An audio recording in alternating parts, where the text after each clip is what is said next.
A lone figure, masked and cloaked in all black, stands before 1,000 soldiers. It is the infamous Elk Kinesis. Surely he wouldn't dare to stand against an army of this size, right? Before they could give them a chance, the army shot a volley of arrows toward Elk.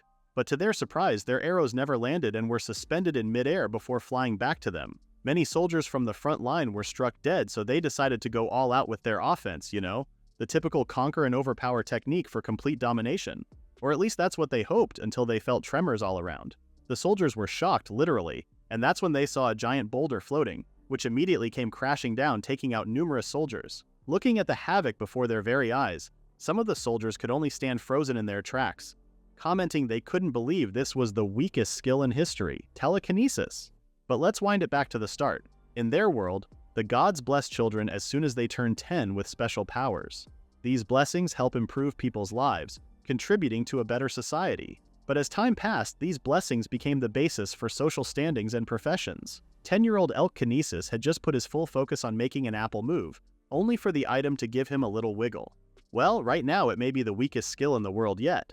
Despite giving his maximum effort with minimum results, the Kinesis family maid Emma cheered Elk on. Like him, she's also blessed by the gods, but her skill is not fighting, it's sewing.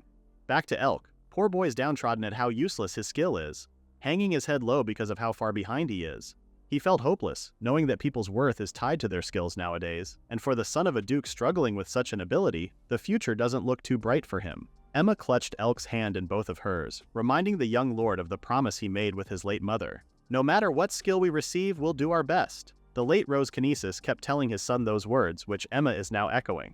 Plus, the young maid also vowed to stay and cheer on Elk's side no matter what. It would have been a touching moment if they hadn't heard mocking laughter from the back. It was Elk's younger siblings, Roshuo and Sarissa. Unlike Elk, the two were gifted with powerful skills. Roshuo has the Swordmaster skill, while Sarissa has Magic Saint. Roshuo mocks his older brother Elk for meeting up with an ugly maid like Emma, which gets Elk all riled up. He marched straight to Roshuo but stopped dead in his tracks when the latter suddenly drew his sword, reminding Elk that he had the Swordsmaster skill. Just one wrong move and Elk could find himself hurt. The small cut on his chin is proof enough of that. The tense moment only dissipated when Sarissa reminded Roshuo that they needed to go for their practice, or else they'd be late. The latter sheathed his sword and was about to leave when he told Elk that their father wanted to talk to them that night. Elk is the firstborn in the Kinesis Duke family. Despite being the heir, he was always treated as an outsider even before he received his telekinetic skills. This is because Elk's mother, Rose, was married to the Duke purely for political reasons. His father never loved his mother, so when Rose passed, Elk was left with no one on his side except Emma. Speaking of Emma, the family maid hurried to get the medicine kit to treat the cut on his cheek, while Elk continued to wallow in his situation. If only he had received a skill that was far better than his telekinesis. Elk believed that his father would have treated him differently, and he would have been accepted as a member of their family. Using his frustration, Elk tried to move the apple again, and this time it managed to fall sideways. At least that's better than the wiggle from before, right? Later that night, Elk goes to the Duke's office, where the older man orders him to step down from being the heir. Furthermore, the Duke told him that he's being stripped from the candidates list for the next Duke. Elk was dumbstruck. Shouldn't they follow the tradition of the firstborn as the heir? That's when his father pointed out that it's only applicable if the heir possesses a skill worthy of him being a Duke. For the Kinesis patriarch, Elk's telekinesis power is worthless, which makes him unworthy as the heir. However, the Duke did say that he'll give Elk a chance purely because of Elk's mother. If he fights against Roshuo and wins, only then will he realize Elk is the heir to the Kinesis family, but if he fails, then he must hand over his title to Roshuo. Before Elk could reply, Roshuo spoke up and challenged his brother to a duel, hell-bent on taking the heir title. Sarissa jabs at her eldest brother, saying Elk could just drop it if he feels scared. Their father shushes them and asks Elk what his decision is. For a moment, what Emma said flashed in his mind. So Elk told Roshuo that he accepted his duel. The next thing we know, both Kinesis sons are getting ready to duel each other. They were both handed a practice sword, with Roshuo calmly inspecting his weapon and Elk already on his guard. In his mind, Elk thinks his younger brother may not have used his Swordmaster skill yet. If that's the case, there's still a chance he could win. The two stood face to face before the mediator shouted, "Begin!" Elk chose to go on the offensive and charged straight to Roshuo, but the latter disarmed him in a split second. Elk stood frozen in his tracks. He couldn't believe he lost that easily, especially since their sword skills weren't that far apart not too long ago. He was about to fetch another sword when suddenly his feet wouldn't cooperate. Elk fell face flat, wondering if this was the work of Sarissa's skill. What's even worse is that he couldn't even speak up. just as Roshuo used this chance to take him down. Unlike the practice sword from before, Roshuo's sword is sharpened, like the real thing, as he told his older brother that he'll show Elk mercy by taking him out peacefully. Elk could only stare back, unable to speak, as he wondered why none of his family members were stopping this. Just before Roshuo's blade struck, a haunting thought popped up in Elk's mind. Did they plan to kill him from the start? There was blood, and then there was pitch darkness. When Elk opened his eyes, he found himself in the middle of a vast flower field. He checked his body and noticed that the wound was gone before flopping back to the ground. So just like that, huh? He wondered if he really died, smiling bitterly, thinking if this was all part of their plan. Did they really hate his guts that much? The poor kid just wanted to belong. Elk apologized to his mother and Emma aloud, so caught up in his own drama that he failed to notice another presence there. Suddenly, a foreign voice chimed in, asking if Emma was his girlfriend. Wordlessly, Elk sat up and saw a Hatsune Miku variant with wings smiling down on him. Who in the... a person with wings? This strange lady floated and was happy to see Elk's reflexes were working as they should. The floating lady finally introduced herself as the goddess Pipina, acting all cute and lolly, asking if Elk knew who she was. Our MC stood frozen there, scared to say something that may cause him to die a second time that day. But really, this is Pipina? She was the very goddess said to have created their world, but looking at her right now, she's a far cry from how she was depicted in their sculptures and picture books, not to mention her bubbly energy. Back to the issue. Pipina explains that Elk's lucky enough to be where they are right now, which is the world between life and death. Furthermore, this phenomenon happens once every few thousand years, which is why Pipina took it upon herself to grace him with her presence. This shining, shimmering, splendid person is actually a goddess? Pipina continues to strike a pose, thinking Elk is starstruck by her appearance. But enough of that, because Pipina finally tells him the good news. She lifts Elk high up in the air, saying she'll not only send him back to the world of the living, but she will also grant him any super rare skill that he wants. For the nth time that day, Elk is surprised again by another unexpected turn of events. Seeing how speechless he was, Pipina continued to twirl Elk in the air, saying he could show his gratitude and excitement once he calmed down. In a quiet voice, Elk tells her that he doesn't need it, prompting the goddess to freeze on the spot. Did she hear that right? She asks him to repeat what he just said, which Elk obliges. Pipina was so shocked by his answer that she dropped him instantly, adding that anybody would have been ecstatic at what she just had to offer. Pipina encourages him to dream big, especially since he's still young. Elk could be anything he wanted, the ancestor of the king who reigned over the rich northern land, or even the legendary hero who defeated the Demon King in the legends. He could be just like them too, especially since those famous figures also got their skills in the very place where they were standing. Seeing how that piqued Elk's interest, Pipina tries to make him cave in, saying how it's been so long since a lost soul wandered into the place. Plus, didn't he want to show Emma the new him? Pipina points to a small puddle of water, pointing at its reflection as she tells Elk that Emma has been worried sick for him. The two of them stared at the water's reflection and saw Emma crying over Elk's unconscious body. He was surprised to see himself knocked out, and from the looks of it, Emma has been taking care of his body at her home. Pipina shares how Emma has been waiting for him to wake up, so that should be enough reason for him to change his mind, no? Surely Elk would take her offer and get a new super rare skill. But Elk cut her off midway. That isn't what he wants or needs, explaining that he promised his mother that he'll do his best no matter his skill. Along with this, Elk also didn't want to betray Emma, who supported and believed in him wholeheartedly. What Elk wants is to become stronger, someone strong enough to protect her with his own strength and ability, which is telekinesis. With that said, Elk asks Pipina to train him. Pipina said aloud how he's the most eccentric lost soul she has ever encountered, but she quickly agreed to his wish.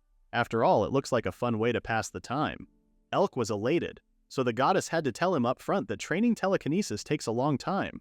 It doesn't matter for Elk, because he's prepared to do everything to get stronger. Elk apologized to Emma in his mind for making her cry and making her wait a little longer. He vows to become the GOAT, no matter how many years it would take.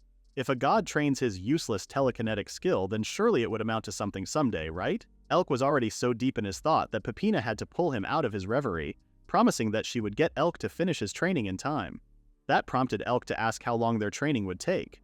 With her mo pose, the goddess told him that Pipina's boot camp would last 2,000 years. Elk was stupefied, but no, he promised that he would become stronger. He even swore it on his mother's grave. He'll work on his telekinetic skill and see through this training to the bitter end, for Emma and himself. As for Pipina, she's already flying off ahead, telling Elk to catch up as they finally begin their training. But wait, will his training really take 2,000 years, for real? Elk airs his concern, saying he'd long be dead in the real world if their training takes that long. That's where Pipina tells him he's wrong. She's a goddess, remember? She knows how short and fragile a human's life is, which is why their training place follows a completely different time flow from the real world. According to her math, 2,000 years in this limbo is equivalent to approximately 6 years in the human world. Well, if time's not an issue, then what about Elk's body? The kid's concern is that it will start to decompose by then. But Pipina assured him that his real body is alive and will continue to grow as long as his soul is there with her. Besides, it's much better for Elk's body since Emma's the one taking care of it in the real world. Suddenly, Pipina turned serious, asking Elk if he got scared upon hearing all that. After all, training for 2,000 years, even for the noble sake of getting stronger, can be too much to handle, right? Pipina offers him again a chance to acquire a super rare skill and return to the real world, but Elk cuts her off again, a little too loudly at that. Thus, Elk's training begins. Pipina kicks it off with the basics of telekinesis, explaining that moving things with your mind is dependent on the skill holder's ability. As an example, she points to a big rock not far from where they're standing. With a swish of her finger, Pipina lifts it, revealing a giant boulder that contests the size of the iceberg in Titanic. She smiles at Elk, saying he could do this easily. At that, Elk contests, asking if she could just teach him the basics one at a time. And Pipina exactly did just that. From lectures to practicals, the goddess went hard at teaching him. It's no secret that Elk struggled a lot, to the point that the goddess had to comment on how weak he is. This is where she told him that even physical strength is a must when training his telekinesis. For that reason, she prepared a special guest for him. She summoned a merry band of demons from another world. Suddenly, Pipina's already in referee mode. For her, this is all about learning on the job, so after shouting a few pointers, she had those monsters chase after Elk. But the goddess didn't solely rely on this tactic. She also sparred with Elk and had him do rigorous strength training, on top of summoning the demons to fight Elk. Call it desperation or awakening, but soon enough, Elk managed to lift a rock large enough to bonk the demon in the end. Pipina beamed, happy that their training was starting to bear fruit. Just like that, time passed, and before we knew it, Elk was all grown up and could even lift a boulder twice the width of the one Pipina lifted back then. She takes pride in knowing her student could do this much even without chanting. With that, she conjures her sword and lunges toward Elk as she happily expresses how much she has seen his growth. Thankfully, Elk managed to avoid it in time, drawing his sword so they could start sparring accordingly. While doing so, she asks what the name of his little brother was. Was it Pasmo? Elk answered that it's Roshuo. From what Pipina remembers, this little brother of his is the one with the swordmaster skill, right? As she said so, she immediately disarmed Elk and had him at checkmate. The goddess leans closer, saying Elk would win against this Roshuo since she personally trained him, right? It sounds more like a threat than encouragement if she said it like that. Without looking back, Elk summons his sword back to his hand and easily disarms Pipina before she could even realize what happened. Elk tells her then that he'll definitely win against Roshuo, eyes full of determination as he says so. Pipina smiled and suggested going for another round. After their sparring session, it was finally time for Elk to go back to the real world. Pipina tried to stop him, asking if he wanted to stay for another 1,000 years since she had grown attached to him, but Elk refused. Seeing her act like this just made him tease her, as if Pipina would be lonely without him. She gave him a soft smile, admitting that she did have fun training him for the past 2,000 years, thanking him as she said so. Elk, on the other hand, didn't have fun at all. Pipina could only tease him, saying he won't get popular with a mouth like that. But then again, Pipina remembered that he had Emma waiting back for him. It's only right that Elk showed Emma the results of his training as the strongest telekinesis user. She ushered Elk, explaining quickly that everything he experienced and learned in this limbo would carry over to the next world. Though it may hurt a bit, Elk turns, confused at this sudden surge of information, when suddenly Pipina gives him a back hug. She assured him that he wouldn't lose to anyone with his current power and that even the gods guaranteed it. Just then, Pipina kissed him on the cheek, smiling cheerfully as she pushed him back to the real world, while Elk could only call out her name. Back in the real world, a grown-up Emma returns to her home, all sullen. Elk, on the other hand, finally wakes up with a couple of body pains. He inspects his body, wondering if he really came back. Speaking of, he's about 16 years old right now, right? A clattering sound from the side snapped Elk out of his reverie as he finally saw a shocked Emma standing by the door. The tears came instantly as Emma cried out to her Elk-sama, contrary to the latter, who was sporting a wide smile. Emma couldn't help but hug and cry on Elk's shoulder, while the latter could only pat and console her. After letting her cry out for a bit, Elk shushed her and asked what had happened in the past 6 years. Emma related how the Kinesis family ordered her to dispose of Elk's body 6 years ago, before dismissing her shortly. She couldn't bring herself to push through with their orders, so Emma decided to take Elk's body home. She was surprised to discover that his body didn't age and remained the same, perfectly preserved as if he were still alive. Emma took that as a sign that Elk would come back someday. which is why she decided to wait for him until today. Elk bowed his head in thanks for everything she did, but the latter urged him to raise his head. Now that he realizes this, he is no longer a noble, so Emma should stop referring to him as royalty. Suddenly, they heard a scream from outside, warning people to run away. Orcs have come to invade their humble village. The townsfolk panicked since they didn't have anywhere else to go. Emma suggests they leave now while the village guards are still holding them off, but Elk is unfazed. If anything, he was annoyed that their conversation got cut off just as he jumped down from the window. Instead of falling, Elk used his telekinesis to make the debris float and used it as his stepping stone. The village guards were busy fending off the orcs, but they were being overpowered. One of the guards finally noticed Elk, who made a superhero appearance, surrounded by floating debris. Elk used the debris to knock down the orcs, hitting them in vital spots. For his finishing move, he went to higher ground, or in this case debris, and used the bigger pieces to finish it off. But not before telling these orcs that it's bad to destroy people's homes. Elk slams the debris on top of the orcs' bodies, crushing them before descending, using the floating debris as his stepping stone. The townsfolk who saw what happened couldn't believe this unknown man took down all of the orcs in one go. Elk descends to the ground to check the damage done by the orcs. As he approached their pile, he commented that this was just karma for destroying the houses. Suddenly he hears someone call out to him and turns to see a frantic Emma. He told her that she should have stayed home, but the latter came running, worried because Elk ran off barefoot. She grabbed him by the shoulders, blabbering about how worried she was, until the captain of the village guards interrupted them. The older man checked if Elk was the one who took down the orcs and offered his hand as he thanked Elk. Elk brushed it off, saying he'll also handle the cleanup for the damages done by the orcs, so that the rest of the guards could just focus on tending the injured. The older man turned down his offer, but Elk insisted, explaining how he had a lot of energy to spare since he had just woken up. Emma feels both worried and incredulous when she hears him say that. It's impossible, right? Rather than explain it, Elk just showed her he could do it using his telekinesis. Besides, he wants to help restore Emma's beloved hometown as quickly as possible. With just a wave of his hand, Elk cleaned up the debris and fixed the houses, much to the townsfolk's astonishment. The only thing that's left to clean up is the orcs' bodies. Elk was deep in thought, wondering what to do with them, when one of the village kids approached him. The kid asked if he's going to eat it, something Elk never even thought of. It was a light bulb moment, and our MC was more than happy to do that idea, partly because he's never tried it as a former noble. With that, he told the kids that they should call their parents so they can all eat it together. Later that night, Emma's little village had a feast, thanks to the orc meat that Elk shared with everybody. While everybody else was having fun, Elk made sure to get a bowl for himself and Emma before finding her, so they could eat together. As she was about to take it from his hand, he drew back, telling Emma she should drop calling him Elk-sama. Poor Emma had a hard time doing so, but in the end, the best she could do was call him Elk-san. He could deal with that, they'll just work on dropping the honorifics later. So now, the two finally ate their share. And no sooner had Elk tasted the food than his eyes widened in shock. This orc meat is delicious. Elk happily eats his meal while Emma stares at him, also happy that Elk managed to assimilate into the village so quickly. What's more, the villagers have also started calling him a very powerful skill user, something Elk himself is also proud of. How could he not, after fighting God knows how many demons in the last 2,000 years? Thank goodness his efforts paid off. Just then, Emma turns to him in all seriousness and asks if he wants to live with her in her residence. The seriousness of it all made it sound like she's asking him to be her husband, which made Elk blush a little. Emma also realized that, so she tried to rephrase it. For the last 6 years, she has been watching over his motionless body, which stirred something inside of her. And then suddenly, Elk woke up much stronger than he was before. Despite that, Emma couldn't help but worry that if something were to happen to him again, she wouldn't be able to take it. This is Emma's reason why she asked him such a question. She didn't want Elk to go somewhere far away again. Elk hung his head low. As happy as he was with Emma's invitation, he had to turn it down because there was something he needed to do.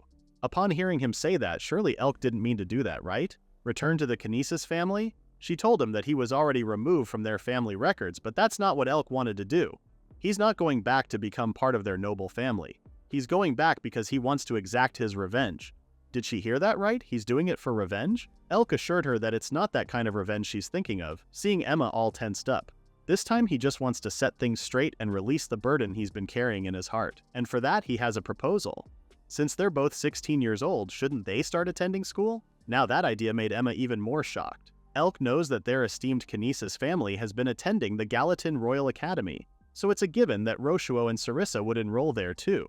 Elk plans to settle their family business at Gallatin Royal Academy, especially since it's the perfect avenue where there are no unnecessary distractions, so they can go at it fair and square. Plus they can also make friends, study and see more of the world. But really, it's about squaring up with Elk's siblings. Emma hesitates, since she's just a commoner. Where would she even have the funds to enroll at Galatine? Elk tells her that everything will be fine as long as they pay, since Galatine embraces both commoners and nobles. Besides, the kids got cash, or in this case, a platinum coin worth 1,000 gold. Before he went back to the real world, Pipina gave him a small bag of those coins. Divine service, she said, thinking it would come in handy for Elk someday. Elk and Emma spared no second and immediately enrolled at Galatine. Emma's parents were both grateful for the opportunity, with her humble townsfolk bidding both of them goodbye. Soon enough, Elk and Emma found themselves at the entrance of the Galatine kingdom. Donning their school uniforms, the two walked together, with Elk noticing Emma's unease. This prompted him to ask if she's okay, and the latter answered she's nervous given how this is her first time attending such a grand school in the city. While they were checking where the entrance ceremony venue is, a voice from behind calls out to them, asking if they're also new students. Elk eyed them cautiously but affirmed that they were indeed new students, just as the foreign voice told him that they were on their way to the entrance ceremony too. That's when the voice apologized for being so apprehensive and introduced himself as Nick, a merchant's son. Right beside him is his sister Mary, briefly explaining that their parents run the Senegal Trading Company. Since he's no longer a noble, Elk introduced himself and Emma as they are, with all four of them agreeing to go to the entrance ceremony together. On the way, Nishk asked which kind of student Elk is, leaving the latter confused. So Nick asked him again if he was a combat type or commerce type. For students who want to become knights, adventurers, or learn combat skills, they fall under the skill department. On the other hand, those who want to use their powers for trade or other professions opt for the commerce department. Elk answered that he'll be in the skill department while Emma's on commerce. In Nick's case, he's the one on commerce while his sister Mary's on skill. Speaking of skill, Nick asked again what Elk's skill is. When the latter answered telekinesis, Nick tried his best not to show a disappointed face. Thankfully, Mary intervened and told him off for having such bad manners, asking about someone else's skill like that. Elk didn't say anything, but judging from Nick's reaction, it looks like his skill is still looked down upon in this world. But back to the kids. They decided to hurry to the entrance ceremony, where everybody else was gathered in a huge hall. There, the student representative will give a speech as other students come flocking in. There's Elwood, the new student representative, along with Representative Yamato. Since they're new, both Elk and Emma had no idea who these two were. Nick couldn't help but chime in on their conversation. Surely at least Elk knows who Elwood is, right? When Elk said he didn't, Nick couldn't believe his ears. Crown Prince Elwood is from the Garway Kingdom, a beloved figure who was not only born as a genius but also blessed to have 3 skills, a triple skill user as they say. But Elk didn't care, his thoughts were about his siblings. He thought for sure that Roshuo and Sarissa might show up, but the two are nowhere in sight, not surprisingly given how vast the world is. If there's one thing Elk knows for sure, it's that the two of them are right there with him, in the sea of students. After the ceremony, Nick suggested they all eat at the Central Plaza, adding that Mary had already gone ahead and saved a seat for them. As they were approaching the area, they heard Mary shouting at someone. Despite her stature, Mary's pretty feisty, defying a fellow student who was trying to take their seats away. The student was at least 2.5 heads taller than Mary, glaring down at her with his intimidating presence. Told Mary that the student standing behind him is Marcos Paisley, the eldest son of Baron Paisley. According to the intimidating kid, Marcos wants Mary's seats and she doesn't give a crap. Why does she have to give their seats up? If this Marcos idiot is really a noble, then he should feel bad for threatening people over something like this. Marcos didn't even bother answering her and motioned the larger kid Gambo to take a swing at Mary. We kinda already knew he's the brawls over brains type of guy anyway. But Gambo's hand never reached Mary. It stopped midair just in time for Nick and the others to arrive. Nick checked on his sister while Marcos frowned at Gambo. What was he doing? Gambo clicked his tongue and turned toward another student, angry and asking what he had just done to the former. What skill is this? Elk simply answered telekinesis, and of course Marcos had to comment that it was a pretty useless skill. He questioned how Elk got into Galatine with that kind of skill, to which the latter said that he is indeed enrolled. By now, Gambo's starting to get pissed since he still wasn't freed from Elk's skill. Elk finally obliged, but he only released Gambo's arm with the latter elbowing Marcos square in the face. Man down!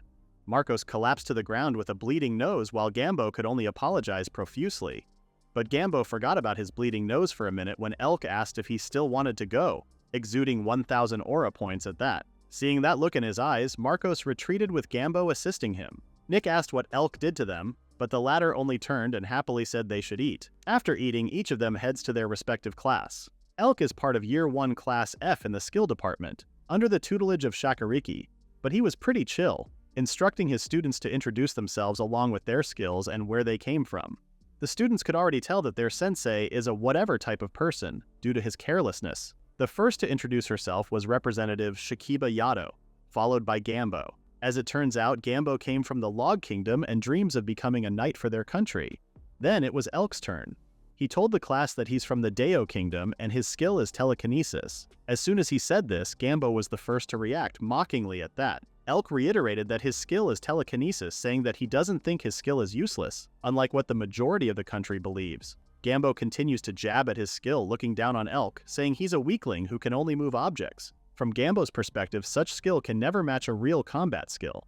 That's when Shakariki intervened, suggesting Gambo should fight Elk if he really believes that. The older man consented, saying he would allow the practice match since it would be a good experience.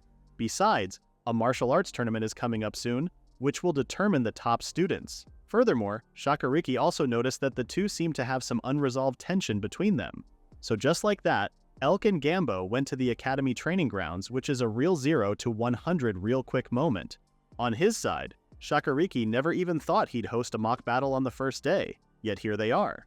Gambo's in his battle costume while Elk's in, well, his school uniform. Before everything else, their teacher asked if both boys were ready to go, and when they said they were, Shakariki signaled the start of their mock battle. The tension was already palpable in the air, and when their class sensei yelled, "Start!" both boys were quick on their feet, already getting into a fighting stance. Elk immediately used his telekinesis, destroying the floor and using the debris for his offense, while Gambo remained standing, hunched into a position. Elk used this opportunity to smash all of the debris at once at his opponent, much to their classmates' shock. He remained on guard, waiting for the dust to settle, when suddenly, he felt a presence from behind. Lo and behold, Gambo used his steelification skill, turning his whole body into what else? Just as he was about to land a punch, Gambo tells him that his skill is already at level 19, which allows him to fully transform his whole body. As a result, he has never suffered a wound in his life. Unfortunately for him, Gambo's punch didn't connect, since Elk pulled the Matrix move on him, evading the punch by leaning far back and using his telekinesis to support his body. Since the debris didn't work, Elk sent Gambo's body flying, smashing it everywhere before letting him hit the ground. Thanks to his skill, Gambo is unscathed, so Elk used his telekinesis again to make his opponent levitate. Gambo was about to tell him that it's not going to work when suddenly he got lifted high in the air, where Elk started spinning him a la Twister. Gambo's pretty tough though, telling the former that it won't work no matter how much Elk tries, and that's where he was wrong. Elk amped the speed, spinning Gambo like a Beyblade as he waited for his opponent to collapse. He may be made out of steel on the outside, but he's pretty sure Gambo is still human on the inside. And true enough, the latter was KO'd shortly. Elk lowered Gambo's unconscious body, then suddenly smashed it to the ground. Shakariki-sensei checked the latter and suggested they take Gambo to the infirmary, commenting on how he already knew the mock battle's outcome based on that speed alone. Elk was already walking off the stage as their teacher was about to announce his win when he stopped mid-track. Shocked to see an unexpected development, Gambo stood up like a zombie, mumbling about how he would become a knight of the kingdom, obviously still knocked out from the fight. And here's what we need to know about Gambo. His place of origin, the Log Kingdom, is boring in every sense of the word. All the citizens do is work and mine mineral resources to sell to other nations, leaving people with two options: become a miner or a vagrant. The only silver lining in their dull kingdom is Gambo's father. His old man was just a commoner who became a knight, which was his biggest treasure. Even though he didn't know how his father became a knight, Gambo took pride in that, boasting about this to anyone and every one of the kids in town. That's until one of the other kids pointed out that a knight is just a king's servant. Little Gambo took that as an insult, getting into fights because he was ready to square up for his old man. When he turned 10 and his skill manifested, Gambo felt happiness unlike he had ever felt before. Now he could really follow in his father's footsteps. Or so he thought. As it turns out, becoming a knight is next to impossible in the impoverished Log Kingdom. Despite his resilience and strength, those skills were not needed since the kingdom didn't need nobles. They needed more workers. Desperate to make his dream come true, Gambo went on his knees and pleaded with his old man to consent to him going to the Gallatin Kingdom. Gambo's old man was much kinder than he looked, putting his calloused hands on his son's shoulder, permitting him to go to Gallatin Kingdom. Looking at his father like this, with worn-out hands and missing an eye, Gambo finally realized just how much his old man sacrificed for their kingdom. Bent on living up to his father's expectations, Gambo did everything he could as he entered Gallatin Academy, even acting like the noble's servant, fully knowing how trashy they were. He did all the dirty work on their behalf, hurting people even if he didn't want to, just so he could become a knight. Back to the present, Gambo's still unconscious but standing up, only fueled by his fighting spirit and desire to achieve his dream. Looking at him like this, Elk couldn't believe his opponent could still activate his skill through sheer willpower alone.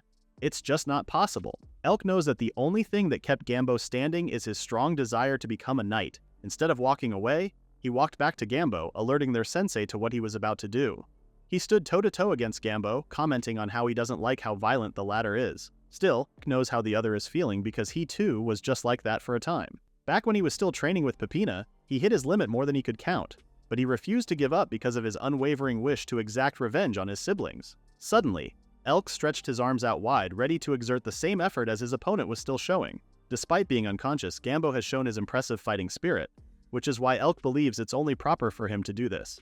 Knock out his opponent with one final attack, using one of the pieces of debris. The impact was so powerful that it cracked the walls and floor of the whole training area. While most of his classmates were already over their fight, Yato found their mock battle entertaining. While clutching her katana Rokuten Mau, she mused that it had been a while since she had found an opponent worth fighting. Later that day, news had already spread like wildfire of the mock battle conducted during Shakuriki Sensei's class. One of the faculty members went directly to the source, asking Shakuriki how the battle went. The older man comments on how one of the students is just a mere commoner with a skill powerful enough to destroy the training hall, while the other student, despite being knocked out, managed to activate his skill through sheer power alone. What's even more surprising is that they're just first-year students. From the looks of it, Shakuriki comments that this year's student lineup wouldn't let them get bored. The next day, rain poured heavily on the academy grounds, causing every student to crowd at the cafeteria during their lunch break. Elk met up with Emma, Nick, and Mary and saw a vacant table where they could eat together. Elk only noticed Gambo sitting across from him just as he set his tray down. Our MC greeted him like usual, just like an old pal, which prompted a hostile reaction from Gambo. But Elk wasn't fazed. In fact, Emma and the others even joined him at the table, earning a more aggressive reaction from Gambo. That does it. Gambo slams his hands on the table, saying the table is reserved for Marcos. He was about to pop off on Elk and the other when he spotted Marcos approaching their table. Of course, Gambo was quick to call over the latter when he finally saw Marcos's new muscle, and Marcos completely ignored him. Gambo overheard the new guy asking Marcos who Gambo was, but the nobleman refused to acknowledge Gambo. He claims he doesn't know such a pathetic loser who got beaten by some commoner's telekinesis, despite bullying other students. As the final nail in the coffin, Marcos said aloud that if he were in Gambo's shoes, then he'd just drop out of the academy on his own accord for being such a disgrace. With that, Marcos walked away with the new guy, just as every student in the cafeteria started to cast frowning glances on Gambo. Elk was about to say something when Gambo grabbed him by the collar, warning the former that if he was about to say something sappy or comforting to him, then he'd better zip it. That's when another voice from the crowd told Gambo to get lost, catching him off guard. Suddenly, another voice joined in, telling Elk to just beat Gambo again. That's when more students jumped in, coaxing Elk to beat him up as the chorus of angry students grew louder. Many of them were coaxing Elk to beat Gambo up, hurling insults at how the latter could never be a knight. Before long, the entire cafeteria was chanting for Elk to teach Gambo a lesson. Emma and the others tried to defuse the situation to no avail, the instigation getting louder and louder until Elk shut them up. Using his telekinesis, he made the students cover the next person's mouth with their hands, finally getting the whole place to get quiet. Dumbstruck as they were, Elk told everyone that he couldn't stand listening to them hyping him to fight Gambo. If they're so hell-bent on telling him what to do, then they should be the ones to challenge Gambo directly. He told everyone that right now, the conversation is between him and Gambo. With that said, Elk told them that he'd like it better if everyone else kept their mouths shut, exhibiting another 1,000 aura points as he said so. Scared of what Elk can do, every other student, save for the 5 of them, remained in the cafeteria. Just when they finally had the place to themselves, Gambo released his hold on Elk's collar and started to walk away. But Elk didn't want to let him off easily, asking the other what he wanted to say before. Without turning back, Gambo continued walking and told Elk he had nothing to say to him. With the 4 of them left, Elk stood up and told them there was something he needed to do. Nick calls out to him saying he hasn't even eaten yet, but Elk is already walking away. Emma looked at his retreating back, remembering what the latter said before about him exacting revenge. When she first heard that, Emma couldn't help but be worried, seeing the look on Elk's face back then. She even got more worried, thinking Elk, the kindest person she knew, may change for the worse once he enters Gallatin Academy. However, seeing how worried he is over Gambo relieved her a bit. Speaking of Gambo, the man's already acting like he's in an R&B music video, soaked and sulking under the pouring rain. He couldn't get what Marco said to him earlier, wallowing in self-pity and mocking his dream of becoming a knight. He asks Elk if he thinks he's also pathetic, the latter standing wordlessly in front of him, instead of answering his question.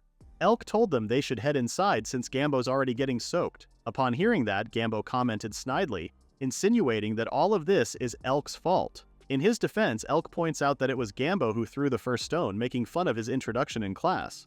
Our MC never thought of his own skill as useless. Didn't he already prove that during their mock battle?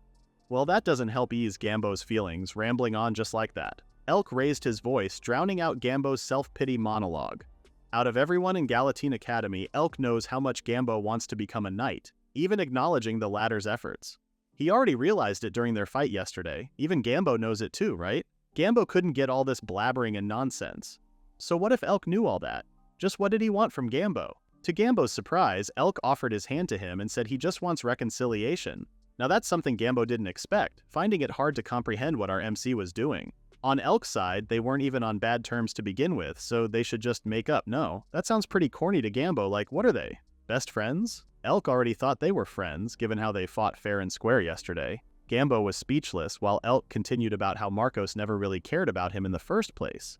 If anything, Elk's more of Gambo's friend than Marcos ever was. Gambo smiles in exasperation. He can't win over this guy, so he decides to take Elk's hand while also admitting he was wrong about making fun of telekinesis. As Elk pulled his friend up, Gambo told him that he won't go easy on him next time, which is fine by our MC. As soon as the two made up, the rain stopped and the sun shone again, showcasing to us the power of friendship. A little later, while the two were drying themselves, Elk noticed a funny-looking poster on the wall. It's about the Skill Martial Arts Tournament, encouraging students to take part in solo matches, three-person teams, or flag battles. Elk is more concerned about the poster's flashy design, to which Gambo said that it's one of the Academy's top 3 biggest events of the year. The solo matches are geared for freshmen, which is no problem for Elk. His concern is the 3-person team battle. Gambo said they need to find one more person before the deadline, but all Elk could think about was how the latter already considers him as his teammate. Just then, 2 students walked past them, a girl and a boy. As they passed, the girl asked the other boy, who turned out to be her older brother, what he thought about the Academy. The latter answered that it's so-so, full of nobodies. It's as if time slowed as Elk turned his attention to the two. It's Roshuo and Sarissa, albeit older than he remembered them. Elk locked in. Finally, he found them. As if on cue, the walls, floor, and surroundings started to crack as Elk was about to go Super Saiyan right then and there. Elk really lost it. He went full mob 100% and unleashed his telekinetic powers after encountering his emotional stressors. Poor Gambo had no idea what the hell was happening, wondering if his friend's skill was going berserk. Debris and boulders were flying everywhere, and it's only a matter of time before Elk fully wrecks the whole academy. He's already in the void mode, completely out of it, forcing Gambo to make a decision quickly. Using his steelification skill, Gambo hardened his arm in an attempt to smack Elk awake, but the latter just turned Gambo's arms into noodles. Gambo cried out in pain, finding it hard to believe how his steelified arm was shattered that easily. He realized he also had to go all out if he was going to stop Elk, so he solidified his whole body, compressing it as he did so. Using the compressive pressure, he used it to launch himself straight to Elk, headbutting our MC as he did so. Elk came flying and was knocked out, with Gambo following shortly. A week later, the other students were busy doing mock battles at the training grounds, enhancing their skills as they did so. Meanwhile, Gambo and Elk only sat on the sides, surprisingly not practicing. Elk was sullen, asking Gambo if he was really okay now. The latter assured him that it's all good now. The academy boasts top-of-the-line medical staff and advanced healing skills. Even though he made a full recovery that same day, Elk felt bad for losing control just like that, apologizing profusely to the other. Shortly after the incident, Elk woke up in his dorm where Emma and Nick filled him in on what happened. He and Gambo were taken straight to the infirmary, and the faculty didn't kick up a fuss over the damage he did. The academy had already seen their fair share of skill rampages, so they didn't press on about what happened. Despite this leniency, Elk couldn't believe that he lost control so easily upon seeing his siblings apologizing to Gambo again for the nth time. Instead of apologizing, Gambo corrected him and said Elk should say thank you instead. Isn't that what friends say to each other? Anyway, it's all in the past. If anything, Gambo said they should be more focused on finding a teammate for the martial arts tournament. That somewhat lifted Elk's spirit as both of them went to work to find their third team member. The Combat Skill Department's Skill Martial Arts Tournament is held 3 times a year. There are new student matches, inter-year matches, and end-of-year matches. On the other hand, the Commerce Skill Department has the Skill Arts Festival. It's an event where the students open mock shops, showcasing their skill-based products to nobles and other famous merchants. Nick explains these 2 major events to Elk, highlighting how they affect their grades. However, there are deadlines for entry, so if they want to enter the team matches, both of them need to find their third party member. Elk tried asking Representative Yato, but she flat out refused, bearing no interest in team matches. Mary was a no-go too, saying team battles are tiresome. So Elk and Gambo had to meet again to think of a better game plan, seeing how both the people they had in mind rejected their offer. While the two of them were mulling over what to do next, a random student called out to them to watch out since a wrecking ball was coming their way. Before that random student couldn't even finish his sentence, Elk and Gambo stopped it with their own respective skills. Elk stopping it mid-air using his telekinesis, and Gambo punching the ball with his fist. The random student's mouth hung open at what he just witnessed, but more importantly, just where did those two giant wrecking balls come from? Probably not Miley Cyrus, right? That's when he saw a student controlling the same wrecking ball not far from them. The girl was evidently tired, holding both giant wrecking balls suspended in the air. Some of the student watchers called out to her, saying she should just train somewhere else if she's practicing solo, while another one commented that she shouldn't throw those around so carelessly. Elk and Gambo thought differently. It seems that some of the students can't follow it with their own eyes. A match.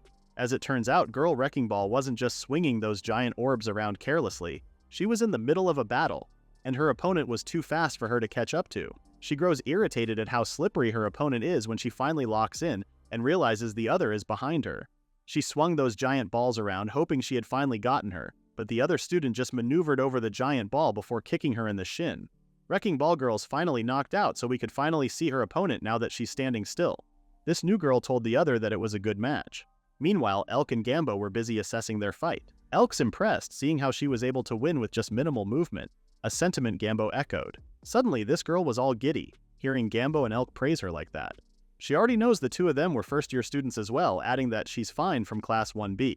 She was busy fangirling at how Elk and Gumbo managed to stop those wrecking balls earlier. She was already blabbering about how ripped Gambo is while also wondering what Elk's skill is. She doesn't see him carrying any weapons, so it must be a special type, right? Elk and Gambo walked away from her, completely weirded out by this girl as they planned to find their other team member on the other training grounds. Fine just laughed. Did they really think they could run from her? She quickly moves ahead, blocking the two as she explains her skill. Acceleration, which means nobody could ever catch up to her. Since she told Elk about her skill, it's only right that he did the same, right? As usual, Elk flat out told her that it's telekinesis. Like the others, Fine refused to believe it's telekinesis. There's just no way he could do all that with just that skill. Was Elk trying his best to conceal his skill? Elk says he's not, but the girl still refused to believe him. So in the end, Gambo had to chime in and vouch for his friend's credibility. Well, since Gambo said so, she quickly backtracked and believed Elk. This made her think of another suggestion. Why not just train with her instead? There was a pregnant pause as the boys exchanged looks before rejecting her suggestion. Besides, they didn't come there to train that day, but she was already way ahead of the conversation. Fine knows the two of them are looking for their team member, offering to join their team instead. Out of all the students present in the training hall right now, she's the fastest and strongest. With Gambo's muscle, she thinks their teamwork would benefit her too. Elk and Gambo made a quick assessment of her skills, with the former noting that her speed and power balance each other out. Before they could even decide, Fine welcomes herself onto their team, completely forgetting to ask what their names are. So Elk and Gambo had to introduce themselves late, already tired from following their energetic teammates' flow. The newly formed trio decided to sign up and was surprised to see a crowd of freshmen also waiting in line to do so. Seeing this many freshmen line up for the tournament also means that many of them think pretty highly of themselves. Right then and there, Gambo announced for everyone to hear that Team Gambo would be the victor, which is a pretty bold proclamation. Naturally, what he did drew a lot of glares and heightened animosity toward their group. Elk could only facepalm himself, telling Fine she should reprimand Gambo. Too bad for him, because Fine was already frisking some other buff student, asking if he's joining the individual matches. In the end, it was up to Elk to apply them for the team battle. He was busy checking the documents, thinking of what Gambo said about the students thinking highly of themselves. He thought that if his siblings also participated, then it would be the perfect stage to exact his revenge. If that ever happens, he made a note to keep Gambo and Fine away from the fight since it has nothing to do with them. Elk was so wrapped up in his own thoughts that he failed to see the person before him, bumping face first into the person's back. He apologized quickly, and to his shock, it was Prince Elwood.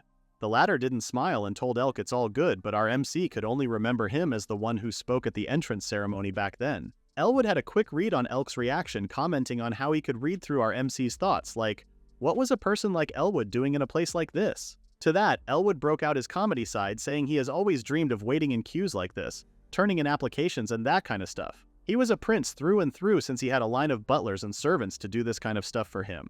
Elk didn't comment on that. If anything, he's curious if Elwood is applying for individual matches as well, seeing how he's carrying 2 other forms. Elwood said that he is, same as Elk. Speaking of which, Elwood asks how Elk's team is faring. RMC simply told him that they share the common goal even though they have to work on their teamwork. Elwood was curious about the other's common goal. What was it? Without batting an eye, Elk said it was victory. Before they could continue their conversation, Elwood was called over to submit his form. Before he walked away, he told Elk that their team must be pretty good, due to Elk's strong conviction as seen in his eyes. Be that as it may, the prince told him that his team is strong enough to take on Elk's since they've got the greatest swordsman and magician on their side. After submitting their applications, Elwood walked off, but not before saying he's excited for their teams to face each other at the tournament. Elk only stared as the other guy walked away and waited for the others in one of the corners. That's when he locked eyes with Mary and her friends. Mary approached him, and the two asked if she was applying for the tournament too. She said she was, but only for the individual matches, carrying her sword with her. Even though she turned down the team matches, she's still excited to see how it will go. For now, what she wants to do is to see how far she'll go with her sword. She told Mary that she should drop it, catching the two in surprise. At least this time, Elk remembers who she was. Yato, on the other hand, was focused on Mary, confirming if the latter was a sword wielder. Mary affirmed just as Yato leaned close to her face and sniffed her. According to Yato, Mary doesn't smell like one. Now that got Mary all riled up, Yato continues, saying Mary doesn't smell like blood, asking if the latter has ever faced danger, let alone killed before. Before she could even reply, Yato says she'll die if she just swings a sword around for fun, and ultimately, that Mary should rescind her application. That was the last straw. Mary almost drew her sword, asking Yato if she wanted to have a taste of her sword. In her defense, Yato wasn't trying to rile her on purpose. Besides, if Mary was really serious about what she said, then she should have already reached for her sword earlier. Knowing the timing alone shows the difference in their skill, which made Mary almost lose it, until Elk stepped in between them. While staring directly at Yato, Elk tells Mary she shouldn't draw her sword carelessly, especially with many people watching. There was a pause before Mary did as Elk did. Now that she's calmer, she told Yato that they'll just find out during the tournament if Mary's sword is just for show. Yato didn't comment much and just walked away, but not before saying she's looking forward to crossing blades, making him wonder aloud, why him? Behind him, Mary is shaking with anger, clenching her fist as she realizes that Yato doesn't even consider her a worthy opponent. He tries to calm her down, saying she shouldn't get riled up by cheap taunts like that. Instead of answering, Mary walked away, catching Elk by surprise. But based on what just transpired, it looks like he's not the only one who has ulterior motives in this year's tournament. Meanwhile, somewhere else in the academy, Elwood finally made it back with his teammates. He informs them that he already submitted their application form for the team matches, and as expected, his teammates are Roshuo and Sarissa. She tells him that she could have had her friends submit their application and that there was no need for him to submit it personally. Elwood said it's no problem, and besides, he's just like any other student at the academy. He's glad he was able to submit it since he got to meet a pretty interesting freshman, a decent guy if you will. Now that piqued Roshuo's interest, especially since it's very rare for someone to catch the eye of the three-skilled genius prince. Elwood smiled but refused to elaborate. But as interesting as this fellow was, Elwood was pretty confident since he has Roshuo, the genius sword saint of Deo, and the magic saint Sarissa on his side. Plus, with this three-skill blessing, victory is pretty much secured for them. Back at the training hall, students were busy honing their skills. A side character comments on how the venue is full of crazy people right now, especially those two. There was a blur of movement before a fist and boot made contact. It was Gambo and Fine. The pressure was insane upon their contact, with Fine jumping back to regain footing. Gambo's in his full steel form, asking if her shoes are part of her weapons. He also comments on how she seems to be trained in martial arts as well.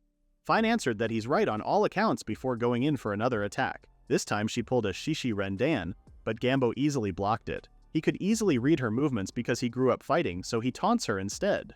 After all, someone like her who has good form and training is the best opponent for Gambo. Fine was about to attack him again with a kick, just as Gambo planned to counter her with a punch, when both of them were halted.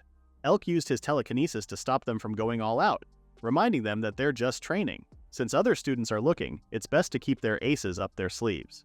But secret techniques aside, Gambo's more concerned about where Elk's combat gear is. Now that he's mentioned it, Elk noticed the two were dressed differently than normal. Gambo explains that they're dressed in attire designed to match their skill. Because Gambo's is all about turning his body into steel and serves primarily as his armor, his outfit is lightweight. For hers, Fine explains that she has boots and gloves that are custom made since her skill would wear out regular materials. Elk simply told them that he's got nothing, so he'll just wear something easy to move in. Now that made Gambo concerned. Will Elk really wear a simple shirt and track pants as they award their team at the podium? In his defense, Elk didn't know, so he's got nothing. Their conversation got cut short when Emma appeared. Emma says she has been looking for him, adding that she has something urgent to say. With worry evident on her face, Emma tells Elk that she'd like to ask him for a favor. Towering pillars rose to the sky in the open ground, and at the forefront of this stadium is a grand podium. A voice booms, testing the sound system of the whole place, and after it's deemed working, the speaker kickstarts the opening ceremony.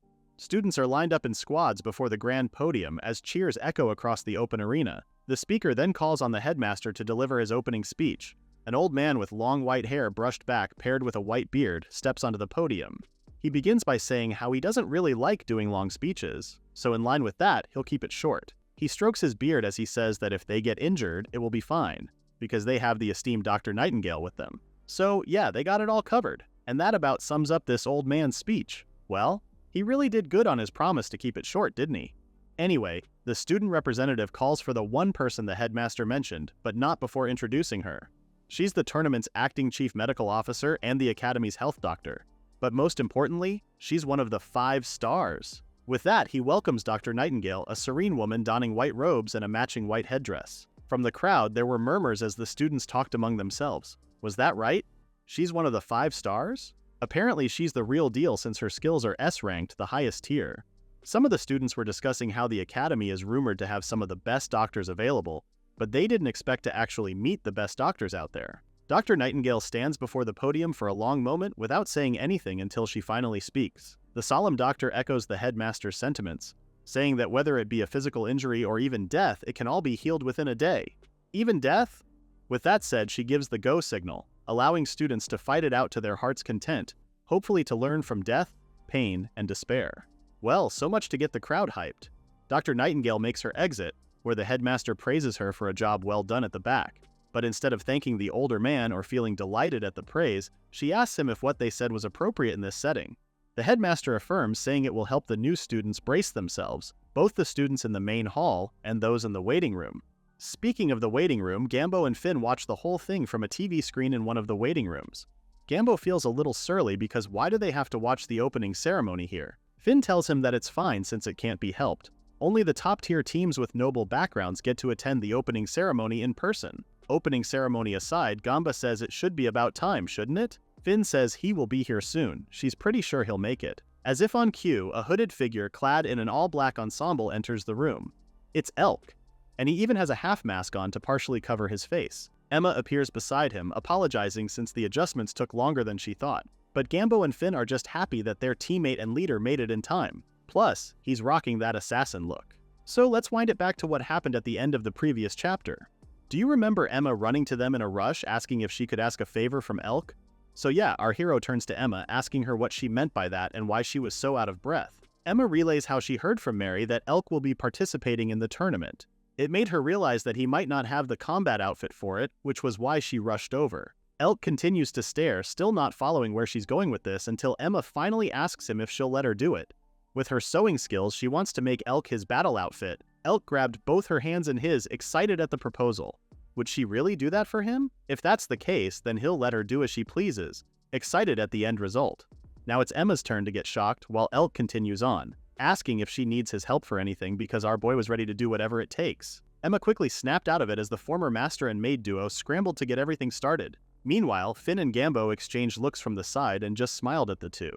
Back to the present, Emma asks her former master how the clothes fit, while Elk moves around to check the garment. He notes how the whole outfit is amazing. It feels sturdy and super light, and it doesn't get in the way whenever he moves. Emma says it's all thanks to the fabric Finn provided, with the latter beaming at the mention of her name. As it turns out, Finn had it shipped from Bard, her homeland, which is also the martial nation. The fiber in Elk's clothes is a special one often used in martial arts uniforms. It's super light but crazy tough. Elk feels touched at Finn's kind gesture, but the latter's just happy that the extras from her family's dojo came in handy. This time, Emma instructs Elk to try stretching both his arms out. As soon as he did, hidden blades emerged in a Wolverine-like motion. What the? Our hero stares at the weapons in his hands, and Emma says that those were gifted by Gambo. His intimidating friend says that the Log Kingdom may not have much, but when it comes to steel, it's second to none. He's that confident in it. Gambo says that it's a blade forged with the highest quality of iron, so even those knockoffs wouldn't be able to scratch it. Elk also feels his heart swell with his friend's contribution to his battle outfit. Although the hidden blades are a plus, and the whole design is cool, the only comment Elk has is that it doesn't feel like Emma's work. And yes, that includes the mask he has on right now. Well, that's because according to Emma's research on ideal combat outfits, someone suggested she check out the assassin class from the Yamato Kingdom. But if she's being honest, Emma doesn't really want Elk to carry anything dangerous. However, she decided that she wants to do everything she can and to live with no regrets. Then she moves closer and whispers to his ear that if too many people saw Elk's face, they might recognize that he came from the Deo Kingdom. Elk never even thought about that. So Emma really considered everything from his clothes right down to the last detail. From the back, a new voice joins their conversation, saying they also helped in creating Elk's outfit. It's Nick and Mary. The former is pleased that Elk's outfit came out pretty nicely. Well, it's also thanks to Nick for managing the budget and cost of the materials for them. Nick takes pride in being the heir to the Merchant Guild. He knows his stuff after all, which is why he made sure to keep everything within budget. Despite all this, Mary points out that the one who worked the most was Emma. With all eyes on her, Emma feels a little shy at the sudden attention. It's no big deal, really. She just did what she wanted to do after all, and look at Elk. As for Elk, he removes his mask and happily thanks Emma for her work. For a moment, seeing him like that reminded her of the young master she cared for before, so Emma couldn't help but feel overwhelmed as she started to cry. If anything, she should be the one thanking Elk because now she finally got the chance to return the favor. Oh no, he made poor Emma cry. The other guys gather around Elk, teasing and judging him for why he went ahead and made poor Emma cry. Such a heartbreaker. But to clear things up, Emma says she's crying tears of joy, and she feels so lucky to be surrounded by wonderful friends. She smiles again, saying how she's so glad she came to this academy, something Elk is also thankful for. Just then, Nick noticed something on the screen and quickly called the others. They were about to explain the rules for the flag battle, so everyone turned their attention to the screen. But before the academy proceeds with the rules, the representative team will now make their vow. Elk's eyes widen in shock as he sees Elwood, Roshuo, and Sarissa appear on screen. Elwood spearheaded the speech, proclaiming that they will fight with honor and integrity, with Sarissa and Roshuo saying that they vow to do so until the very end. The other students in the main hall follow suit. Meanwhile, Elk wordlessly watches from the waiting room. Did those two really say honor and integrity? That sounds like a load of bull, especially since it's coming out of their mouths. While he was mulling off by himself, Finn and Gambo stood right next to him on each side, with the latter commenting on how something felt off about our guy. Finn asks if he's nervous, but she assures him that their team is ready and they're in their battle gear. Gambo and Finn put their hands over Elk's shoulder, assuring him that all that's left for them to do is win, right? What they just did reminded Elk of what he told Elwood proudly, that the three of them share the same goal, which is to win. Elk chuckles to himself. Of course, how could he forget? He's here with his teammates right now, the only people he can trust. Just then, they start announcing the rules of the flag battle. But wait a minute, that voice sounds familiar. That's because they do know who it belongs to. Shakuriki-sensei. The old man tells them that each team will receive a bracelet attached to their wrist. Their goal is pretty simple, to capture the team's other flag, which is the bracelet. They're given 7 hours to accomplish this task, and each team must collect 3 flags to qualify for the next round. Obviously, all the teams that can succeed will rightfully advance to the final round. The older man continues that the battle will divide teams into 2 groups, those who successfully capture flags and move forward, and those who are eliminated. The latter will be sent to the waiting room after losing their flag. As for flags, they can only be taken if the opponent is incapacitated or unconscious. And one last thing, they can also take a flag from a fallen opponent. With that, he instructs the students to proceed to the battle arena once the time comes.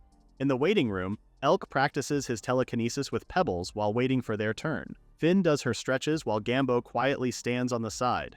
With that, everyone's ready. Nick, Mary, and Emma approach them one last time before the start of the battle. Nick and Emma wish them good luck, of course, to his sister Mary too. But Mary's pretty stubborn, saying she doesn't need all that. Finn and Elk couldn't be happier with their support system. But for Gambo, well, the guy has been pretty quiet in the face of these three. After thinking about it for a moment, he walks over and approaches Mary before bowing his head to apologize. Nick is startled by this sudden gesture, but Mary knows this one is directed to her. She asks Gambo if he's apologizing for what happened before, to which the latter affirms by admitting that what he did back then was disgraceful. He doesn't expect to be forgiven for what he did, but even so, he still wants to apologize because if he doesn't, then he's not worthy of receiving their support. Elk didn't expect his friend's sincerity at this moment. As for Mary, she just told Gambo to raise his head, Because if he's Elk's friend, then that means they're also friends, saying it's only natural among friends to support each other. Gambo couldn't be more thankful to hear her say that, and he thanked her. Meanwhile, there's Finn, who didn't have any idea what just happened. But dang, Gambo is actually bowing to someone? That's new. She's been rambling for a while now, and yet Elk remains quiet. Our hero is actually facing a dilemma right now. Is he fine with the way things are? His friends are fighting alongside him, while his other friends cheer him on, yet here he is, seeking revenge. He looks up and sees them doing their own things. Finally, Elk musters the courage to speak up, reaching his hand out to Gambo and Finny when suddenly the scenery in front of him changed. He finds himself in the middle of the forest, but more importantly, what's that thing on his arm? Spoiler alert, it's the bracelet. Our boy was not listening at all earlier. Not a second later, he hears Gambo and Finn rush over to him, relieved to see Elk. So those two were just nearby? With the bracelet attached to his arm, it looks like the battle has finally begun. This bracelet is their flag, and it's the very reason why they were sent out here in the forest. The first round of the martial arts tournament is the flag battle, which is currently taking place at the forest-type dungeon, Great Sea of Trees, aka Philo's Forest. Well, now that they're here, Finn asks what their plan is. As a man who is always straight to the point, Gambo answers the obvious: find an enemy team and crush them. Finn told him off that they just can't rush headfirst without any plan. Elk remains quiet on the side, still preoccupied by his dilemma. Should he tell them about his real objective or not? But if they do, would they even believe him? What if it just confuses them right in the middle of something important? However, if they're going to face Roshuo and Sarissa in a team battle in the future, he needs to tell them. The two continue to bicker until they look over Elk and start to panic. Two thorns were just inches away from Elk's head. Finn used her acceleration skill and pushed him in the nick of time, although one of the thorns grazed her arm. Crap, how could Elk fail to sense that attack? We'll tell you why, you're too busy overthinking. But anyway, Elk checks on Finn with a couple more thorns bound their way. Rather than worry about her, Finn just tells him to use his telekinesis and do something about those thorns. Lucky for them, Gambo moves fast and blocks the thorns from ever reaching them, thanks to his steelification. Even the big guy realized that their enemy is gunning for their leader. Pretty gutsy. Finn says that the enemy must have some special skill, given how they're shooting from quite a distance. So with that said, they need to locate the enemy first. Elk thinks so too, but in his mind, he's already blaming himself for the multiple screw-ups and Finn's injury. Get your head in the game, boy. But what Finn said was true. Their enemies really were pretty far out from them. One of them asks their team member how the appraisal is going, with the latter answering that it will be over soon. Two of them position themselves on a thick branch looking over the direction of Elk's team. Just then, the second voice says she can see them. She holds what looks like a deconstructed telescope, all while looking through her monocle, explaining that the huge guy, aka Gambo's skill, is level 19 at steelification. So far, she tells the other guy that Gambo's skill hasn't evolved yet. Her teammate says he'll take care of the other two while the enemy scout is distracted. He's curious to see just how strong this so-called telekinesis skill is. But no matter how strong it may be, the guy is pretty sure that victory belongs to their team. In the past, a skill was just a way to strengthen one's body, but as humans evolved, the number of skill variations has grown to thousands. In this world, skills are categorized into three main sections. The first is rank. Ranks range from G to S, and there's the 5 stars, a group of 5 individuals who possess the strongest skills classified as an S rank. However, a quick insert is in order while we explain this. The headmaster and Dr. Nightingale are currently invested in the ongoing fight they see on screen, Elk's team battle. Back to the 3 sections, the second one is class. This universe has 4 primary skill classes, starting with magic skill.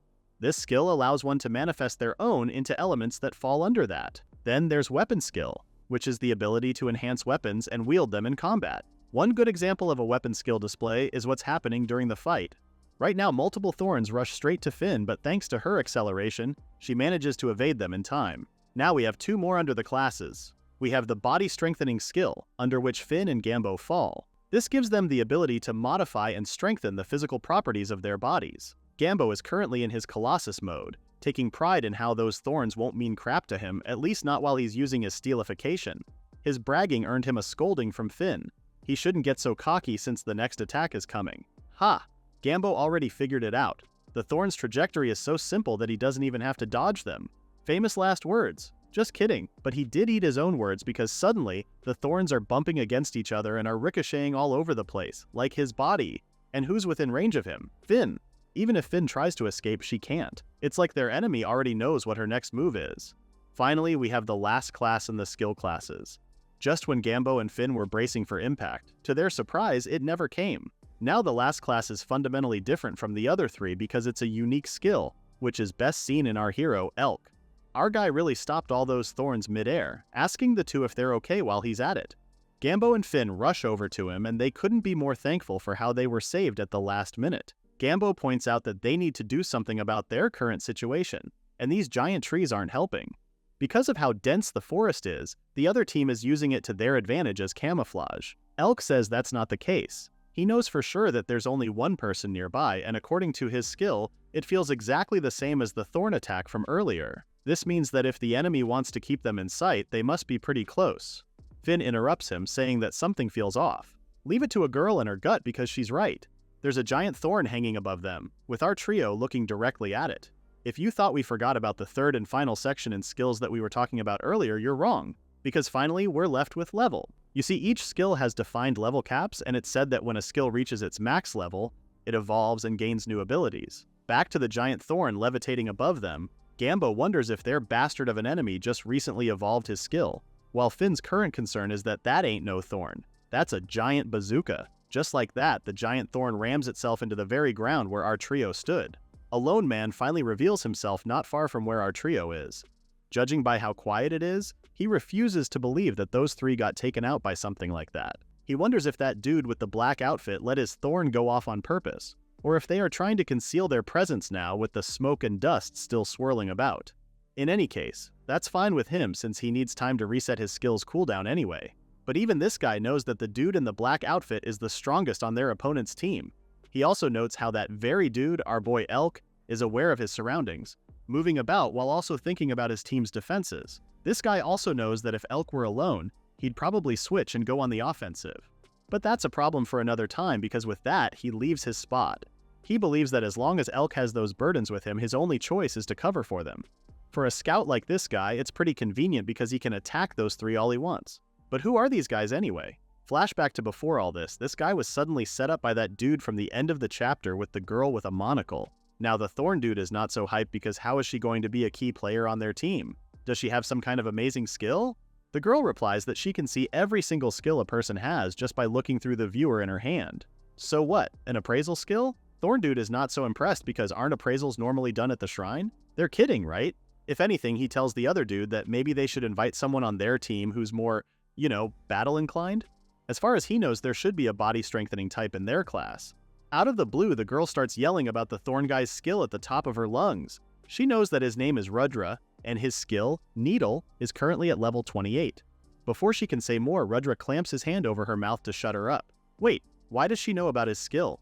And she really went and announced to the world every single detail. Doesn't she have any manners? Now that he finally knows the importance of information about skills, the first guy highlights how crucial it is to keep that information a secret. But with this knowledge and her on the team, they can gain a huge advantage in the tournament. They can avoid troublesome skills and go all in on users with skills they can counter. By doing so, they can save a lot of time trying to scout each and every opponent since they'll always be the ones controlling the board, thus winning the match. Now back to the present. Rudra makes his way around the forest and is about to head to the enemy's blind spot when he sees one of his thorns embed itself in the tree trunk a few feet from him. This was quickly followed by a rain of thorns, his thorns flying off everywhere, making him stop to assess the situation. Are these his needles? He has to admit the enemy is pretty good at handling them, but the only con is that they seem to have a pretty crappy aim. But he gets it. Their enemies are anxious and irritated. Given that state of mind, they must have launched a desperate attack like this. Ha! As if he'd get taken down by something shabby like this. Well, Rudra spoke too soon because here comes Finn, who's suddenly on his right. The former finally realized what the needles were for. They're using them as a foothold. Finn's just about to land a kick, but Rudra evades it. Still, she claims that the three of them will win this battle. So what exactly happened to our trio prior to this moment? As usual, it's thanks to Elk that they managed to get away from the giant thorn. Elk asks if everyone's alright, with Finn thanking him for covering for them earlier. But they have to be quick since they can't stay here forever. Even Elk knows that, but it's fine. Our boy is currently using his skill in a way that the other team can't attack them. Plus, he's still trying to find the right time to attack. Finn only stares at him before finally saying no, that it's not right. Huh? Elk didn't expect that. She tells Elk that he should rely on them, absolving him of his fault about her wound. It's not Elk's fault, okay? And most importantly, they're a team, aren't they? so even if they lose, they're still a three-man team. Finn stresses that they are going to win as a team of three, so Elk should stop carrying all that burden alone. He should rely on them more often. Upon hearing that, Gambo shares that he has a pretty interesting plan in mind. However, he needs both of their strengths to pull it. Back to the present. Finn is busy fighting Rudra, all while thinking she can't waste Gambo's plan and Elk's efforts. Just then, Rudra pulls the rug and changes the thorn's shape, so now, Finn has no stable foothold. He's pretty grateful for Finn spreading his needles out for him, but little did he know she's okay with this. After all, her goal was to find his physical body and put him in her comrade's line of sight. Just before she fell, Finn screams Elk's name, and before Rudra could turn his head, the poor guy got slammed unconscious into the nearest tree, thanks to Elk's telekinesis. The flag battle may have just started, but the martial arts tournament's emergency medical tent already has a few students admitted. The head nurse was just instructing her colleague about using normal treatment on this particular wound when the door burst open. A couple of nurses came rushing, asking the head nurse to examine them as they laid the stretchers in front of her. The newly arrived nurse explains that all three students have multiple stab wounds in their bodies, on their arms and legs. The poor kids even have severed fingers, which made them think that these students must have experienced a pretty brutal fight. The head nurse says that's not the case since the students are still alive, albeit barely. But judging from these alone, she just knows that whoever did this avoided giving them fatal injuries on purpose. This is more like torture, not a fight. Just then, one of the students regained consciousness, groaning in pain as he kept referring to that guy. He raised his severed hand, narrating how his comrades were torn apart, but the head nurse told him not to speak anymore since they're taking them to the treatment room right away. But the student remembers how that guy was just laughing as he did all that. He even held up their team's bracelet in surrender, begging him to forgive them because of how scared he is. But the guy straight up told them that he doesn't care about the flags, all he wants is to see them suffer. As soon as he said that, he proceeded to cut off this poor kid's arm and fingers. The nurses start their healing session on him, noting how they can probably heal the poor kid.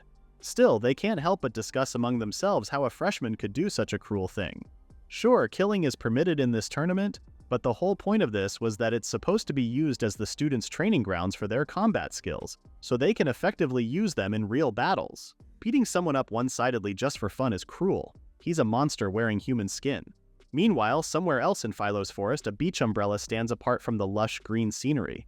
Sarissa appears, asking His Highness Elwood if he'd like a drink. The latter asks if he could have some tea, and Sarissa is more than happy to make one for him. She pulls out her wand and uses her magic saint skill rental. Elwood watches as he finally bears witness to the genius magic saint of the Kinesis family in action. Skill rental is a skill that grants access to another person's skills if they have affection for her. Sarissa gets to work, teleporting a kettle, the tea, and a teacup out of nowhere and conjuring water for the tea, along with the fire to boil it. With that, she's done.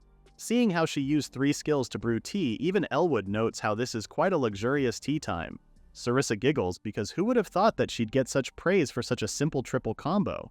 Still, she's honored for receiving His Highness's praise. Anyway, she can't help but wonder if her brother is alright, given how he offered to go after the enemy's team flag all on his own. Elwood assures her that Roshua will be fine and was just about to say something else when they hear rustling from the nearby bushes. Sarissa gets into position, ready to fight, but Elwood says it's fine because it's Roshua. The latter emerges from the bushes. He apologizes because he couldn't get the flag.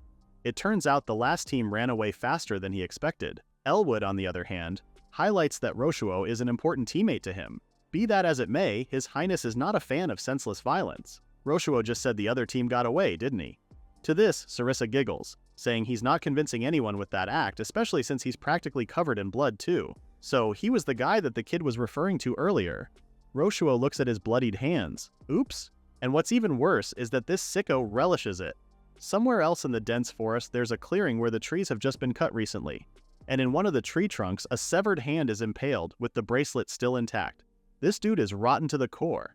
Yet here he is, casually walking over to his other 2 teammates who are having tea like it's nothing. He asks his sister if she can brew him a cup too, which Sarissa would gladly do, but not until he changes out of those filthy clothes. Of course, even the cleanup is done by Sarissa. Now then, back to our hero. Elk buries Rudra into the ground with only his head visible. Gambo notes how the latter is knocked out cold, but given how he took the full force of Elk's attack, Gambo's not really surprised. Elk counters that he held back a bit, making it even more surprising for them. That was him holding back? Elk could have easily killed the guy. Speaking of killing, Gambo asks the 2 if they remember what the Academy's head nurse said during the opening ceremony. Finn asks if he's referring to Dr. Nightingale, but Elk already knows what Gambo was referring to. Any injury, even death, can be healed within a day, which practically translates to how it's okay to kill people during the tournament. That's right, and here's Gambo's 2 cents. Right now, whether they're unconscious or too injured to move, if Rudra's teammates come to save him, it will put both teams back on equal footing. In all honesty, even the big guy knows this isn't the cleanest method, but before the rest of the team can get to him, maybe they should. Well, he didn't get to finish his sentence because Elk put his foot down, saying he won't kill the guy. Just because killing is allowed doesn't mean he should do it. Taking a life for something trivial like this only means he's no different from them, aka Roshuo the Psycho. Elk reiterates how he doesn't want to kill, and he also doesn't want Finn and Gambo to do so either. So their leader is a softie, huh? Gambo gives him a hell yeah, because that kindness is exactly what makes Elk Elk. The big guy already knew Elk would say that, so now our guy narrows his eyes at them. Were they just testing him from the start? In Gambo's defense, he was just trying to reaffirm their team's bond. But since they already started it, Elk asks if he can also test the two of them. Before they could answer, he went ahead and asked them to listen to what he was about to say. After that, they can decide if they wish to continue fighting together or not. Elk just knows he has to say it right here, right now, about the tragedy he endured and the reason he's fighting, but most importantly, he wants them to know about his revenge. Leaves start to fall as he waits for the two's response. But wait, leaves? Gambo asks what's up. Wasn't Elk going to tell them about something? Wait a sec, why are leaves falling when there's no wind? Elk suddenly shouts and tells them to get away, and no sooner had he done so than the leaves started to explode and lit up the place. The leaves actually exploded. Elk managed to evade it just in time, but what about Gambo and Finn? Once the fire died down, he saw that the two were okay since they used their skills to block it. Elk was so wrapped up in his teammates' safety that he failed to notice the enemy was already behind him.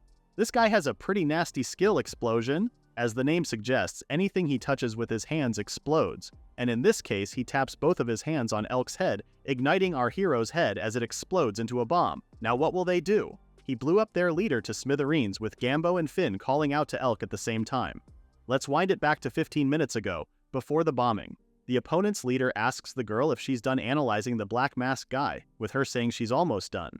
As long as she meets specific conditions, her skill can fully grasp the target's skill level, abilities, and evolution.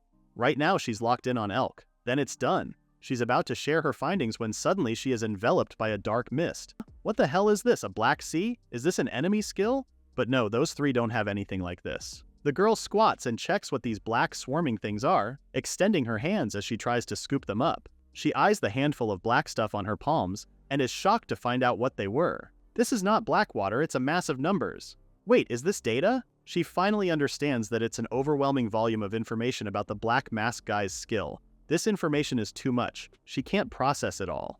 In the end, her bursting brain showed her a vision right before her brain fried right then and there. Their leader hears a thud and is shocked to see her slumped face first. He calls out to her, "She?" But the girl is so out of it that he has to shake her and pull herself together. She's already out cold. Now their leader wonders what to do. Should they retreat for now? No way. His strategies put his allies in battle, so he forced himself to think of what to do next. Just then, the girl, she regains consciousness and calls out to see their leader. She tells him that the black mask guy's skill is telekinesis, but she was unable to evaluate his level. C tells her to save her breath, but she continues. Their opponent's power is too great and she couldn't see it all. But one thing she knows for sure is that as long as their opponent is on the board, they can't win, stressing that they just can't. She lays it out to him that if they can defeat him, all that remains are pieces thrown out of balance. She also apologizes to him because after all the trouble he went through to invite her to the team, Shari couldn't even fight with him until the end. So now we have Sai, who went on the offensive by himself. He refuses to let his comrades' sacrifices be in vain, which is why he decided to take the enemy's flag. Gambo and Finn attack him at the same time, but C evades them and quickly taps the exposed root of a nearby tree. The ground gave way and exploded, leaving everything unstable and cracked. Gambo and Finn can't believe he detonated the roots of the trees underground. The big guy warns Finn that he knows their opponent's skill, and she also knows this dude blows up anything he touches. Hey, is that what they think? Sai asks them if their only takeaway from the attack just now was to blow things up. Just then, needles came flying about and rained on both Finn and Gambo. C tells them that he blew up the roots to make a hole, just so he can save Rudra, his comrade. Now both Gambo and Finn find themselves against two offensive opponents. C wonders how the two will respond because no matter what strategies they have in mind, they're all useless. The piece that lost telekinesis only has one option, and that is to flee. Gambo and Finn did exactly as he predicted, yet for some reason what is this unsettling feeling? As if a giant piece is about to squash them? Just now, Sai sees this vision clearly, leaving him a little disoriented. Did his instincts sense this? Something is flooding his senses, and he's right on the money because as he turns behind him, he sees Elk for a fraction of a second before he finally has a name for what hit him. A loss. Elk squashes them both with his telekinesis covering a large area. Sai's last thought is how he finally understood what happened. He didn't take out Elk, he just blew up the hood the latter was wearing. Elk managed to dodge his explosive attack from earlier and has been waiting behind them all this time for this exact moment. Those two didn't run away, they retreated to get out of Elk's range of attack. Even Sai had to admit that their teamwork is flawless and that they simply ruled the board. Yep, it's them, they're the winners, and it's a perfect win. With that, Sai admits their loss and apologizes to his comrades. Later on at the medical tent, the nurses wheel Shar to the recovery area, while both Sai and Rudra stand by on the sides. Rudra grits his teeth in frustration, prompting Pies to ask if the former is worried about Shar. He shouldn't worry since the 5 stars are professionals. After that, a moment of silence fell before them. Rudra says they lost, with Sai affirming it. They were both thinking about their conversation with the opposing team. As Sai hands their bracelet to Elk, he asks the latter one thing. Why didn't he kill Sai before he took the flag? There was always a chance that he could have turned it into a bomb, right? Well, Elk says that if this were that kind of fight, then yeah, he would have killed Sai on the get-go. But the thing is, it's not. This is a martial arts tournament. Plus, Elk could also see it from Sai's face earlier, how the latter already knew that they had lost. Even Sai bows down to how decisive and thorough Elk is, as he fully admits that he's beaten. This marks our trio's first win as a team and their first acquired flag, with the 3 of them fist-bumping for a job well done. The announcer informs everyone that the return magic has been activated as the podium lights up at the martial arts tournament's main arena, and the first to secure a spot in the main tournament is the team led by the top student, Elwood. The crowd erupts in thunderous applause. Flanking him are the Swordmaster Roshuo and Magic Saint Sarissa.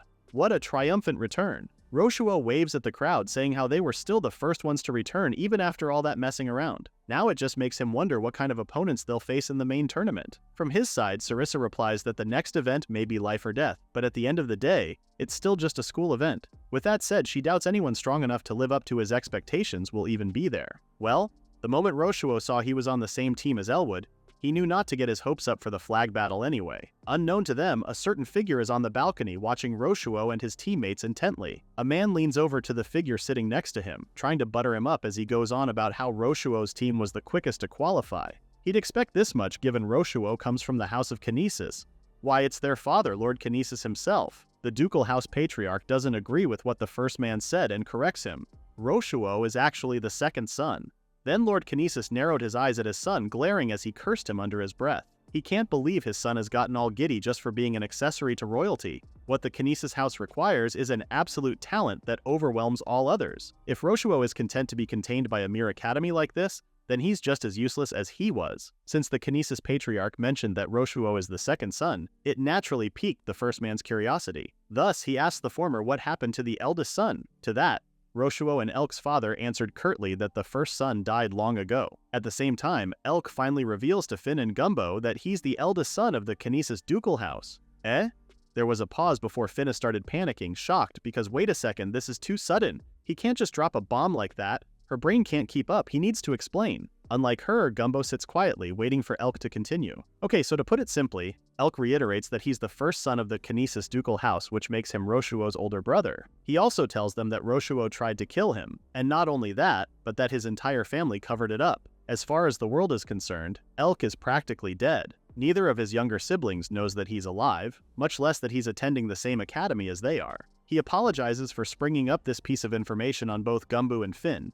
He just doesn't want to keep secrets from them anymore. Both of his teammates mull over this. A ducal house from the Deo Kingdom? That's a huge deal. Like, they're talking about a major scandal here. Gumbo, for one, understands what Elk is trying to tell them. He just has one question, though. The latter tells him to shoot, so Gumbo asks why he enrolled in the academy. Elk is taking a big risk just by being here, so he must have a good reason, right? The reason? Right, Elk has that. The reason he enrolled in this academy is for one thing only: to exact revenge on the Kinesis family. At first, he just thought it would be enough to get a little playback. But when he found those two here at the academy, all the hatred he'd been pretending not to feel came flooding back. This is why he's using them, Gumbo and Finn, as his team members to enter the tournament. Admitting this made Elk feel ashamed as he dropped his face over his hands.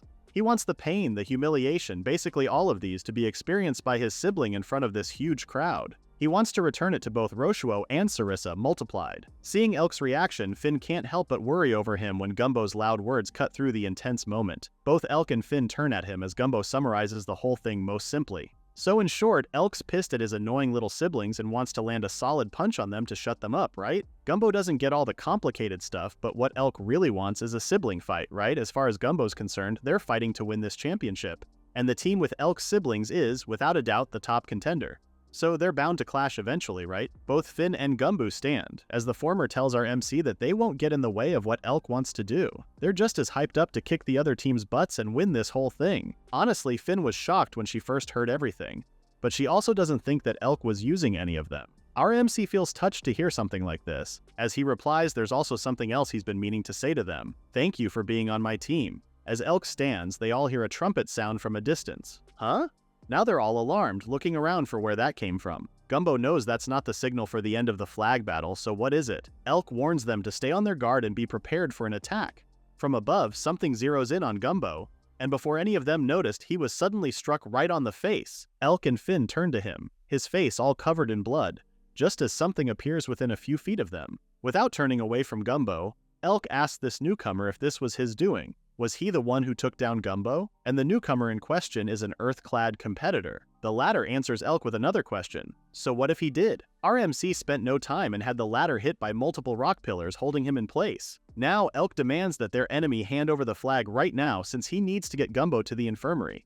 Instead of succumbing to Elk's demand, the enemy commends him for being formidable, as he saw Elk fight earlier. Just then, their earthen enemy starts to turn into sand. Why is his body crumbling? Is the main body somewhere else? That's when the enemy explains that his skill, earthen armor, lets him fight cloaked in earth. Plus, with his skill evolution, the very earth becomes his domain. He has crept up on our hero and is now all over Gumbo. He says Gumbo is his for the taking. Elk extends his hand to hit the enemy while Finn is just about to land a kick on him. But none of their moves made contact with the enemy, as they had to stop midway after feeling stabbing pain and blood spurting from their bodies. What the heck is this, huh? Wait, are these bugs? Elk swats them away while Finn points out that they already took Gumbo. They have to save him quickly, but just then, they hear more buzzing sounds, and from behind, Elk finally notices it. His eyes widen in shock at the swarm of insects that blankets them. Many more come and surround the two until finally, even their silhouettes can't be seen. From above, a girl holding a trumpet snickers. An insect on its own is nothing but vermin. But when a maestro like her, Lord Shuta, conducts this many, then she can get a magnificent army. She could only send her condolences to Elk and Finn by then. Shuta has the skill, manipulation. It allows her to control living creatures that hear the sound of any instrument manifested by this ability, though effects may vary depending on level. A seated figure asks Rox, the Earthman, if he managed to retrieve the flag. The latter affirms, saying he's carrying it right here with him. And the seated man? It's Marcos. Before long, a large swarm of insects had practically covered the whole area where Elk and Finn were standing. Chuta, on the other hand, remains on the tree branch, observing the insects wreak havoc on her enemies. Ooh, these guys can really shred a huge tree in an instant, huh? Imagine just how much damage they could do to human. If they do, then there won't even be a single bone left behind. Just then, something caught her eye. Huh, what's that? The swarm is cleared out, exposing what looks like roots on steroids wrapped up in something. Of course, Elk and Finn were inside. Those roots were protecting them, courtesy of Elk's skill. Chuta can't believe it. Why are they unharmed from hiding under those roots? Wait a minute, they must have blocked their carbon dioxide with that. After all, insects detect people by the air they exhale, which means the insects must have missed them then. Ha! The insects aren't her only attacks. Chuta blows her trumpet again, and this time, the moment the sound came out of it, Elk used his skill to stop their assailants. Birds. Heh, so she was trying to control the bird to charge at them from the sky, huh? That's too bad, because once her secret was revealed, she was not that big of a deal for Elk after all. That hit a nerve because Chuta yells back that he shouldn't act so chill and arrogant when one of his teammates is defeated. Elk's not too worried. With this level of attacks, he knows Gumbo won't be defeated. Speaking of Gumbo, Rox has both his arms up in defense, eyes narrowed as he looks ahead. Meanwhile, behind him, Marcos is almost ready to faint. He finally snaps out of it, panicked as he points out the obvious. That guy is still alive, and by that guy, he's referring to Gumbo. Gumbo's face is all steeled up. Rox really went and hit someone's face with a bird, huh? If Gumbo hadn't turned the surface of his face into steel at the last minute, then things wouldn't have ended with him just fainting. Looks like he'll have to settle this match properly, no? Taunting Marcos as he said so. Marcos bit the bait and popped off. He called Gumbo a peasant, annoyed that the latter was getting carried away again. Rox quickly intervened, calmly telling Marcos to stay back. He'll deal with Gumbo. Our steel friend seems excited that his first opponent is Rox, the clay bastard. Honestly, he can't believe that even he can serve under someone like Marcos who has no dignity. Rox replies that he owes a lot of things to Marcos. Plus, he believes someone like Gumbo won't be hard to defeat at all. He suited up, and seeing him all armored up got Gumbo excited. Rox better stay that way, since his steel skill will tear down that darn soil off of him. Gumbo braced himself, catapulting straight to his opponent as he went for the offense. His steel fist connected with Rox's solar plexus, but nothing happened. What? His technique didn't work. The confusion on his face was so obvious, so Rox had to explain to him that soil is a component of Earth. It has hardness, enough to support all things, and also softness, which is equally enough to swallow all things. When up against Rox's skill that consists of these two things of Earth, then there's just no way Gumbo could win. This time, it's Rox's turn to attack as he kneed Gumbo right in the gut. The latter was sent flying, and while still in midair, Rox went after him and socked him square in the jaw. Gumbo landed on his back with a crash, coughing blood as his body came in contact with the ground. Marcos, who was watching from the sidelines, relished seeing Gumbo get thrashed. Rox, for one, reminded the latter that he should have understood the moment their fists clashed that the difference in the levels of their skills was great. Does Gumbo really think he can win over that? But Gumbo, being Gumbo, got up and clapped back that Rox should only be saying things like that when he has properly defeated him. Ain't no way in hell Gumbo's gonna go down that easily. So their fight turned into a full-on slugfest. During the first few hits, Gumbo still managed to hold his footing, but by Rox's next few punches he went down again. Crap. His skill just won't work on Rox. Just how many punches did Gumbo take? And how many did he throw? He could already feel the pain fading away as he started losing consciousness. And that's when he's reminded of what someone told him. No matter what skill he has, it can be strengthened with application and hard work. That's what Elk said to him back then. Furthermore, our MC believes that victory isn't guaranteed with just the skill you were born with. Mind you, this is coming from a guy whose skill is telekinesis, something looked down upon. Elk firmly believes that Gumbo can become even stronger. With those words fueling him, Gumbo goes for the offense again, his arm already drawn back for a punch. As soon as his fist connected with Rox, there was an explosion. They were enveloped in a thick cloud of smoke, leaving Marcos wondering just what had happened. As soon as the smoke and dust settled, there was Rox, a portion of his body exposed and his armor crumbling. He can't believe it. Gumbo destroyed his armor. In place of Gumbo's arm, he has a steel cannon attached to him. Too bad for Rox, but Gumbo can't lose to someone like him. The person Gumbo is following is far, far away. In fact, he's so far that he can't even see his back. In the meantime, Rox's earthen armor starts reforming, as he finally understands that his enemy's skills evolved in such a last-minute moment. Now he could see that Gumbo had the same ability to change the form of something. But what he can't understand is Gumbo's destructive power. Gumbo himself enlightened Rox on this. The former's skin is steel, right? Its metabolites are iron powder. So, by stuffing that in his arm cannons and punching at the same time, he could make an explosion. There's just one drawback. Gumbo's arm can't handle that explosive force, though. Of course, he didn't share this crucial detail with Rox. He already used his right one earlier with the initial hit, which limits his options. And it looks like Rox has picked up on this, asking if Gumbo can hit it one more time. At that, Gumbo can only click his tongue and smile bitterly. Looks like the secret is out, eh? Right now, the two are face to face, with Rox fully clad in earthen armor again. In the blink of an eye, both moved at the same time, with Gumbo using his left cannon to strike his enemy right in the face. Too bad Rox already foresaw it as he counters it and locks Gumbo's left cannon between his shoulder and neck, while holding Gumbo's other arm in place. With this, Gumbo is trapped. Rox already calls it. There is no way Gumbo will win. From the side, Marcos is already breaking out into a huge smile, when suddenly they hear a loud click. Nope, Gumbo has definitely won. His right leg has also turned into a steel cannon. Rox can't believe it. With that, Gumbo launched the ladder high in the air as he fired up his kick. This time it was Rox who was sent flying before landing unconscious on top of Marcos, knocking the ladder out cold in the process. With this, it's definitely Gumbo's win as he yells in triumph. Now back to Elk and Finna. Chuda raises both her arms in defeat. She surrenders. Upon hearing that, Finn suggests she and Elk get their flags, but the latter doesn't think so.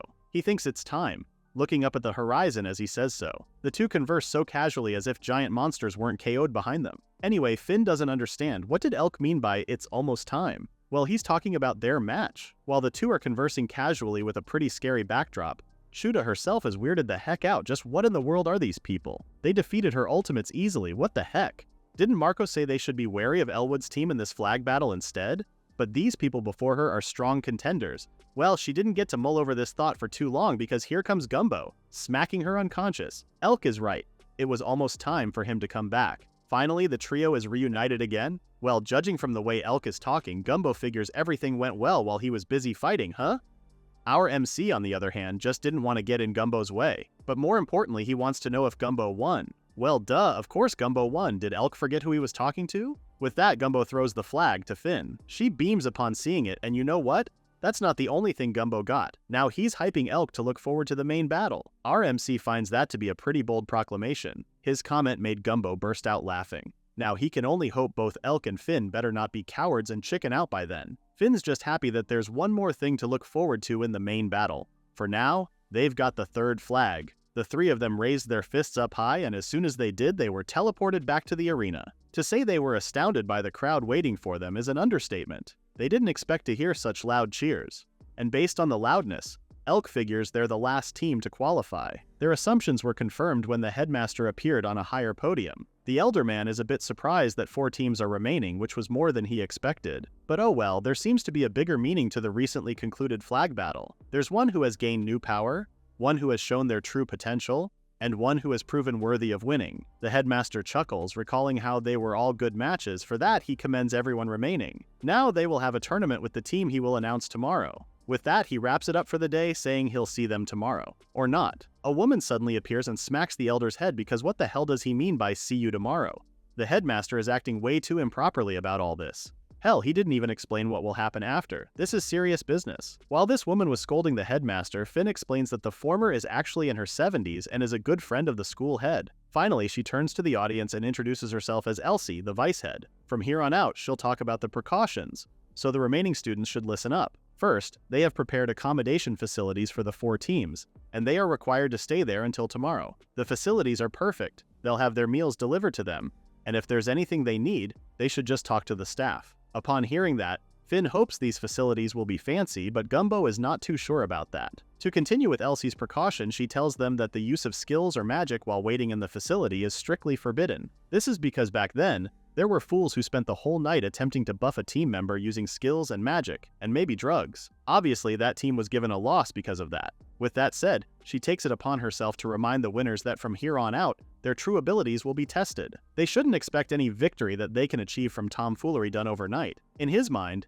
Elk comments that the school is already saying that now, but for them, the participants, they already knew this from the start. With that, Elsie wrapped up the reminders. An usher appears saying he will guide the first winning team. Elwood walked over to him, and as he did, he passed by Elk's team.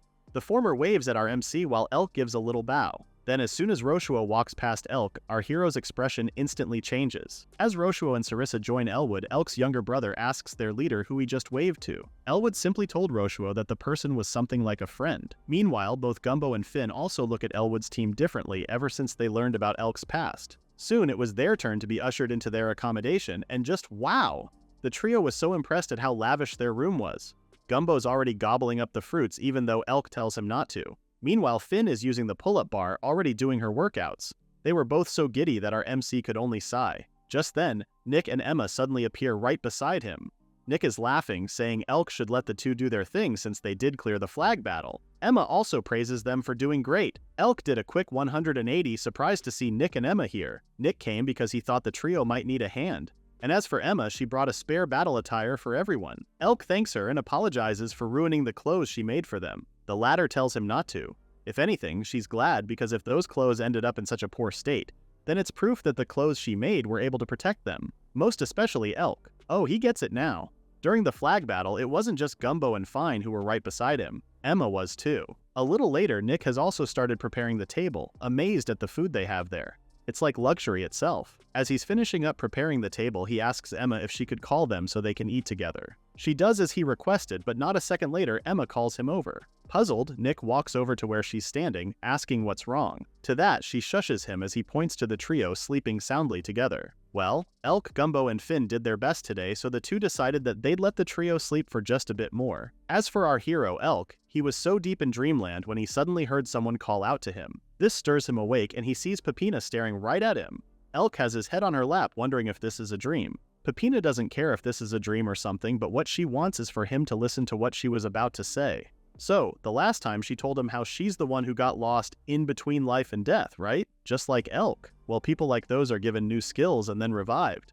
And actually, there's a time difference between here and there of a few thousand years. She tells him that there are people like him in his world too, and that those people created an organization to summon her, a goddess, into the time and era where he lives. Well, it seems unlikely, but for the record, Pipina just tells him that those people seem to be doing a lot of crazy stuff. Their organization is full of people who have a few screws loose, thanks to their crazy skill. Now, what was the name of their organization again? Wait, that's right, they're called Seven's Haven. So as the name suggests, there are a total of 7 people. What Pipina wants Elk to do is to take care of those 7 people for him. He can do it when he has the time, as long as he just keeps it in the corner of his mind or something. With that, Pipina bids him goodbye for now. The following morning, Elk wakes up with a full recollection of the dream last night. No, it was not a dream. 7 goddess believers are also from the in-between, like him.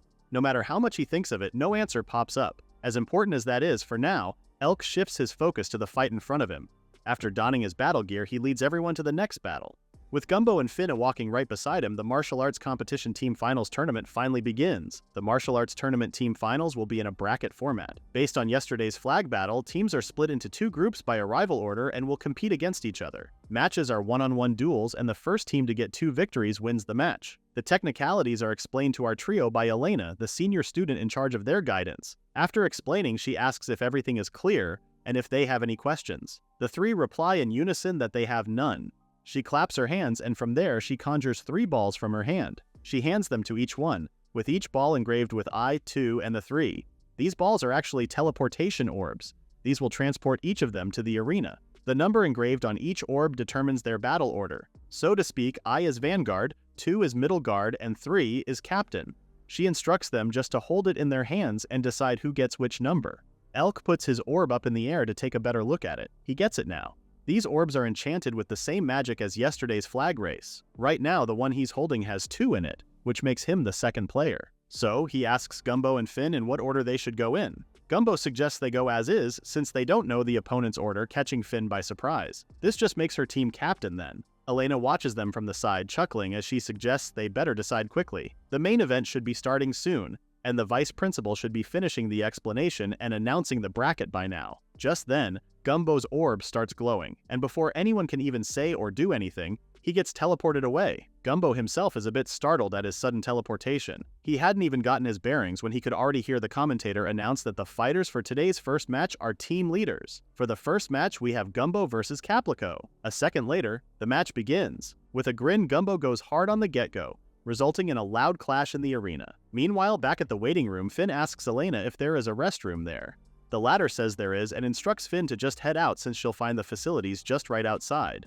But before she went, Elena reminded her that she's not allowed outside to prevent cheating, leaving Elk and Elena alone. Our hero is awkward and quiet, while Elena is reminded of how this tournament brings back memories. That piqued his attention, asking if Elena had also taken part in the martial arts tournament before. She confirms that it's correct, though her skills aren't combat-oriented, so she only fought in team matches. Actually, she admits that her goal was to be an adventurer, as embarrassing as it was to say. She slid closer to him as she said this, making Elk blush. He asks her then if she really wants to be an adventurer. To that, she starts punching the air, listing all the things she could do. Traveling unexplored dungeons worldwide and collecting treasures, or something like that, but who knows? She hasn't graduated from the academy yet. When Elk replies with a forced laugh, that's when she changes the topic and asks if he has ever heard about relics. Relics, Elk echoes, so she fills him in that those are rare treasures occasionally left behind in dungeons. They're called many different things: driftwood from another world, ancient heritage, and God's lost items. Elk didn't say anything much, but in his mind, he wondered if Pipina was involved, especially since Elena mentioned God. To continue, Elena says that by adventurer agreement, the ownership of relics belongs to the first discoverer. Even the king can't override this rule. Oh, and speaking of relics, the principal owns one too. Plus, the other 5 stars also have relics. She's so jealous of them. She wants to be an adventurer too. Elk can only laugh at her gusto to become an adventurer. In his mind, he couldn't figure out what kind of person she was. But talking to Elena like this, he couldn't help but liken their senpai to Pipina. She was about to say something else, when Gumbo suddenly appeared. Oh, he's back. So this could only mean one thing, right? Gumbo pulled Elk close and told him the good news. They won! There's just no way in hell he was going to lose. Well, to be fair, Elk and Finn were waiting for their turn, and it would have been fine if Gumbo lost. Our MC has some nerve to say that to the likes of Gumbo. Besides, didn't they already decide for Elk to have a carefree brotherly brawl without being held back? So how could Gumbo lose? Elk appreciates the gesture as he tells his friend that he's the best vanguard. Suddenly, Elk's orb starts to glow. This time, he'll be the one to bring victory to the team. He gets teleported back into the arena just as the commentator announces that the second match is about to begin. For the second match, it's Elk versus Leos. The latter already feels sorry for Elk for being matched against him because he promises he'll let Elk have it. With that, he conjures his weapon of choice in both hands, a pair of whips. Leos is already reeling to execute Leos-style whiplashing punishment. Huh? Did this guy just say punishment? Elk wonders if the guy before him really is a freshman like him. Leos gets to work as he starts giving Elk his lashings, but of course, our MC remains calm. So weapons combat, huh? He hasn't done this since training with Pipina. Flashback to Pipina's special training number 263, weapon counter. A very inexperienced Elk looks up to her with no idea what she just said. So the goddess explains that since they have plenty of time, they should try learning every weapon's traits and weaknesses. For starters, they went with the halberd. She already has the weapon drawn back and chops Elk's head off. This Scar boy is too slow. Anyway, she'll just revive him to practice some more. So back to the present, Elk is reminded of that hellish training period. Now he easily evades Leos's attack. Confused, the latter wonders if he missed, but no. His opponent was just saved by mere luck. Elk is already analyzing Leos as we speak. The latter has a skillfully made leather whip about 5 meters long. A whip attack has 2 speeds at the same time. First is the tip. It's too fast for human eyes to track, so it's best to focus on the second one, the slower part at the handle. As for Leos, well, he's serious this time around. He launches consecutive lashings at Elk, who remains unfazed. Supersonic attacks, huh? This just means Pipina's teachings hold true. In the blink of an eye, the tips of the whips that were about to come in contact with Elk suddenly get cut to pieces. Leos couldn't believe his eyes. Ugh, he's so frustrated. Just what kind of skill is Elk using? Elk truthfully answers that he's not using any skill. Even without skills, one can do what he just did with training and experience. So, with Leos's precious whip now in shreds, what will he do now? At that, Lion tells him that his skill actually lets him stretch and shrink his whip. This time, he'll enjoy wiping that smug face of Elk with his whippings. He uses a new technique, Snake Whip, but Elk easily avoids all his moves, just like before, and advances to Leos each time. Before long, he's face to face with the latter, catching him by surprise. As he does so, he also tells Leos that wiggling the whip like that doesn't really make sense, since he only has one target, outright saying that he'll attack Elk's face is a bad move. Oh, even Leos understood that what Elk said was right. With that, our hero socks him in the gut. Elk wins. He gets teleported back to the waiting room where Gumbo and Finn were. The two find it strange that Elk looks tired. Did he fight a tough opponent? But our hero says, not really, just a bit dumb. Somewhere else, the commentator announces that Elwood is the winner. With this, the final match teams are already decided. Elwood grips his weapon tighter, happy to see that Elk's team made it to the finals. But the commentator has an additional announcement. As much as he'd like to start the finals immediately, they need to restore the arena first. Given what Elwood just did to it, he just, iced up the whole thing. At the arena, one of the students was busy melting off ice. He was muttering, complaining about how he finally got a day off because of the martial arts tournament, and yet here he is. Why does he, a business major, have to handle the venue setup, just when he thought he could laze around all day? But then again, he guesses it can't be helped, seeing how the venue is covered in ice like this. Looking at the mess, he goes on about how this is the type of person who wins in the event. They're on a whole different level. But another student appears, saying the one who made this ice block actually lost. Huh? The first student couldn't believe it. Someone actually beat a skill like this? What kind of student is that? The latter says he has no idea. He just knew that the winner simply drew his sword, and of course that person is Elwood. What's more, according to the other student, the ice got shredded just by the guy unsheathing his sword, and their opponent fell. Many more students are busy clearing the ice off the arena, while the business major student is now considering watching the finals after the match. The second student tells him he should because he might see something incredible. Meanwhile, back at the finals tournament contestants' training room, our trio is ready. Elena gives them their final touch-ups while informing them that the venue is packed with people for the stage at the final match, so they have to look sharp. Alright, they all look so perfect. Elk thanks Elena for everything she did and she smiles. Well, she knows equality is important for these roles, but still, she can't help but show a bit of favoritism to these three. With that, she tells the three to go and win. As they shout yes in unison, the trio is teleported to the main stage. What welcomes them is the deafening cheers of the crowd. Finn is surprised because the cheers are much louder than during the flag battle. They're already aware that it's the main event, but this just feels different. Elk says that it's probably because all these voices are directed by their opponents at them. The commentator is also raring to go. With both teams ready and on the stage, he explains the rules. It's simple.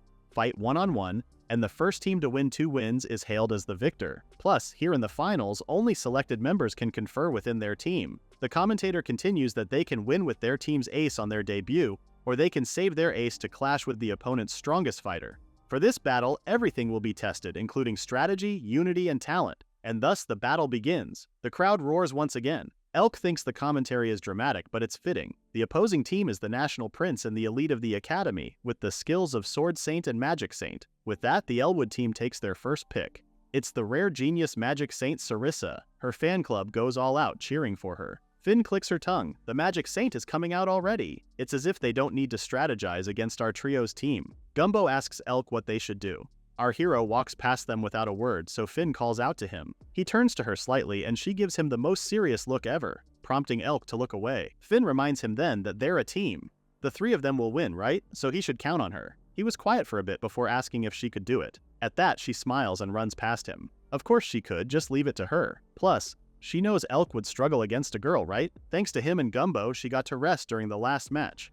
With that said, she promises to go get their first win. Both girls are finally in the stage as the commentator announces the start of the first match. On the dot, Finn dashes straight to Sarissa with a high kick. The commentator was still anticipating what the girls would do, and didn't see how quickly Finn was until he and the crowd saw both girls already within proximity of each other. In just an instant. But why did Finna stop mid-attack? They're wrong. Finn can't move her body at all. Sarissa is stopping her. The latter moves her right hand, and Finna foresees an incoming attack. She withdraws her leg, but to her shock, Sarissa raises her right hand. She concedes. Huh? Now Finn is even more shocked, with the crowd sharing the same sentiment. Sarissa has already decided and walks off while the crowd is still chattering amongst themselves.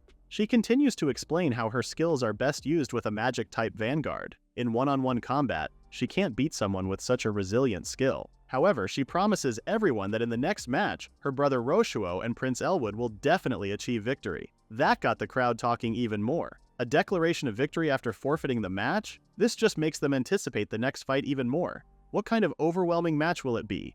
The crowd starts cheering for Roshuo and Elwood right then and there. Meanwhile, the 2 men didn't even react, but Elwood commended Sarissa for the build-up. Unlike the majority of the spectators, someone else in the guest seat is not too pleased with what has just happened. One of them commends Sarissa for acknowledging her own weaknesses while respecting her team, but not the Kinesis patriarch. Their father frowns and calls her pathetic for throwing away such a winnable match just to build up her older brother in the patriarch's eyes. Back on the main stage, the crowd is getting more hyped up, thanks to Sarissa's declaration of victory, despite her forfeiture of the match. Finn returns to their side, with Gumbo annoyed at how the crowd is riled up over such cheap theatrics. Elk quietly adds that Sarissa has always been good at that since they were kids. Finna takes a seat, fuming at how they're being completely underestimated. And just as quickly, the crowd goes quiet. They start murmuring among themselves as the commentator notes that the cheers from earlier have suddenly gone silent. No surprise there, since they didn't expect that this person would be the second to appear. Team leader Elwood himself. As soon as he starts walking on stage, Gumbo's eyes gleam. He calls dibs before asking if they're cool with that. Finn cheers him on and tells him to give him hell, while Elk gives a quiet, yeah. But before Gumbo approaches the stage, he asks Elk what percentage chance our hero thinks Gumbo has of winning this match. Elk thinks for a moment before replying, who knows? But what he does know is that the Gumbo he knows is the kind of guy who goes all out for victory, whether there's a 10% or 1% chance of winning. His answer made Gumbo smile. In his mind, Gumbo could only apologize to our hero because it looked like his brotherly fight might have to wait a bit longer. At the same time, Elk is only thinking of one thing he wants to do: win the championship with this team. That's all. So he just wants Gumbo to win this for them. Both champions have stepped onto the stage for the second match. The commentator signals the match to begin. Gumbo braces himself and uses his skill, weaponization, transforming his legs as he lunges straight at Elwood. Gumbo goes straight for the kill at the commentator's signal. He tightens his fist, and just when he is about to make contact with Elwood's face, he disappears. What the? The crowd is confused. What is going on? Where did the guy who was charging at Elwood go? Was that Elwood's skill? They didn't even see a thing. And that's when some of the students feel dirt falling over them. They look up, and there, Gumbo was sent flying all the way to the top of the pillar. Did Elwood send his opponent flying that far in an instant? Just what kind of skill did he even use? While the spectators sat gawking up in the sky, Elk and Finn knew Elwood didn't use a skill. What the opponent's team leader used was martial arts. Based on his movements earlier, it was probably a type of self-defense art like Aikido with incredible mastery and precision. He used Gumbo's thrust power on him and threw him. Gumbo clicks his tongue, pretty annoyed that he ended up like this, and his opponent hasn't even used his skill yet. Still, our boy Gumbo has something too. A man's pride. He activates skill evolution, weaponization, transforming his arm as he does so. With that same arm, he catapults himself back to the ground straight to where Elwood is standing. From the looks of it, Elwood still doesn't plan to use his skill or sword, but if he's careless now, he might still have a chance to win. Elwood simply got out of Gumbo's way, once again using that Aikido-like movement. The former commends Gumbo's impressive power. As far as physical enhancement goes, he thinks Gumbo ranks among the top tiers in the academy. At that, Gumbo is pleased that his opponent is praising him, but Elwood should say that after he has actually landed a hit on him. Elwood can only laugh. He finds what Gumbo says amusing, asking if the latter really is his friend. Based on what Elwood is hearing, it looks like Gumbo is practically telling him to hit me, which sounds pretty pathetic. It took a moment for Gumbo to comprehend what he said, but as soon as he did, he steeled up. Pathetic, huh? How pathetic it is. He goes at Elwood hard, launching a barrage of attacks. Gumbo's steel barrage is being perfectly deflected. He, who is fighting right now, should understand this best. While Gumbo continues his attacks, he wonders if this is what genius strength is. During the fight, Elwood meets his attacks head-on and just directs them away from him, using his own palms. Finally, he lands a punch on Gumbo's face. Oh ho, this is a pretty impressive hardness. Gumbo was just about to tell him that they aren't working on each other when Elwood suddenly kicked him. Ha, does he think his kicks will work now? His back hit something hard just then. Huh? He turns and realizes it's the debris created by that missed attack earlier. That small window of him looking back was all Elwood needed to land a direct hit on Gumbo's chest, tapping his solar plexus. Gumbo asks the other what he's doing. An attack like this won't damage his iron body, but he spoke too soon. Gumbo starts coughing blood and doubles over while Elwood just watches him. Well, what do you know? It seems Gumbo's organs aren't made of steel after all. From the sides, Finn couldn't believe it. Elwood realized that surface blows are ineffective, so he immediately used his palm and debris to cause internal damage. Despite the heavy damage, Gumbo still gets up. What's wrong? Why isn't Elwood attacking? Gumbo's not quite done with this fight yet. His opponent is surprised that the other guy is quite persistent. Of course, Gumbo is still at it. If he can beat Elwood, then he'll be the champion. Elk's face flashes in his mind while Elwood merely smiles. Our big guy lets out a battle cry and activates his weaponization skill on both arms. Elwood knows that with that much destructive power, he needs to create some distance between them first. Gumbo uses his leg to kick Elwood's unguarded face, with the latter noting that Gumbo used the skill evolution he used during his charge. But Elwood miscalculated. Gumbo managed to graze his face, so that arm skill Gumbo used was a feint. It was so flashy that Elwood assumed it was an arm attack. Okay, he admits it, he underestimated Gumbo. Gumbo says it was nothing special, a kick simply grazed Elwood, that's all. Finally, the prince of the academy grabs his sword, saying that with this strike he could still want to fight Gumbo. As soon as he drew his sword, a strong gust of wind enveloped him. This is it, Elwood finally drew his sword. He takes one swing and another gust of wind follows suit. Just what is this? The winds are too strong, which makes it hard for them to see. Elwood asks how Gumbo fares against this, but he's surprised to see Gumbo is still standing. So, a whirlwind wrapped in a slash. Pretty impressive. But to Gumbo's steel, it's just a gentle breeze. So he has finally figured out Elwood's first skill. But Elwood moves much more quickly. He already unleashed a series of slashes, cutting Gumbo's joints. He knows the joints are forced to move, and apparently the armor is thinner there. This is much better than that crude technique from before. So with this recent move, Elwood asks if he has managed to figure out Gumbo's skill too. But if anything, the latter should surrender before he gets more injured. Besides, everyone has seen plenty of Gumbo's brave display already. Instead of conceding, our steel boy managed to joke around, asking the prince if his second skill is talking back. If Elwood thinks he can cut his steel, then he should go ahead and try cutting his head off. Challenge accepted. Elwood didn't hesitate to draw his sword again to cut down Gumbo. But you see, Gumbo already knows he can't beat this guy in anything, whether it be in technique or skills. But he does have something. A man's pride. In one swift move, Gumbo bites down on Elwood's sword, snapping it in half. Honestly speaking, he can't track Elwood's sword movements. But if he knows where the next attack is coming from, then that's a different story. He thanks the prince for stupidly aiming at his neck. Elwood replies that he's the one who should be thankful. He never thought he'd enjoy fighting Gumbo this much. A strong gust of wind unleashes in the arena again, but Elk knows this is something different. The rest of the spectators can't see a thing. They call for Elwood, asking what's happening as they practically beg him to let them watch the match. Gumbo just stood there, wondering what was coming next, unaware that there was a giant hand holding a sword right in front of him. The next second, blood spurted from the large cut that suddenly appeared on his body. Both Elk and Finn call out to him in horror. Gumbo was cut in half. Well, not literally. The commentator asks what Elwood did because as soon as the wind stopped, Gumbo's body was already like that. Surprisingly, our steel guy is still conscious, yelling in pain at how much that hurts. He even manages to laugh, saying that this is what a genius is like, huh? Alright, he admits his defeat. Hell, he can't even move a finger anymore. Elwood laughs along with him, surprised that his opponent can still talk even after that strike. He must be one of the toughest opponents the prince has ever fought. The crowd was dumbfounded before they all broke out in applause. Suddenly, Roshuo is right beside Gumbo. Even Elwood is surprised as he asks his teammate what he plans to do. Roshuo is also confused as to why their leader is asking such a question. Well, the match is over and he's next in line to fight, so he turns to Gumbo and is about to kick his head. Elwood yells at him to stop, but the blow never came. Elk stands face to face with his brother and tells him to stop. Roshuo couldn't even move his legs. It's because of this guy's skills. Elk tells Roshuo that he's his opponent, while Elwood helps Gumbo exit the stage. Alright, the commentator's voice booms across the arena. It's a bit sudden, but since both participants are already on stage, he announces that they will now begin the final match. At the arena, Emma walks to the stands carrying something long and covered. As she was about to make her way to her seat, she bumped into Mary. The latter informs her that Elk's match is about to start.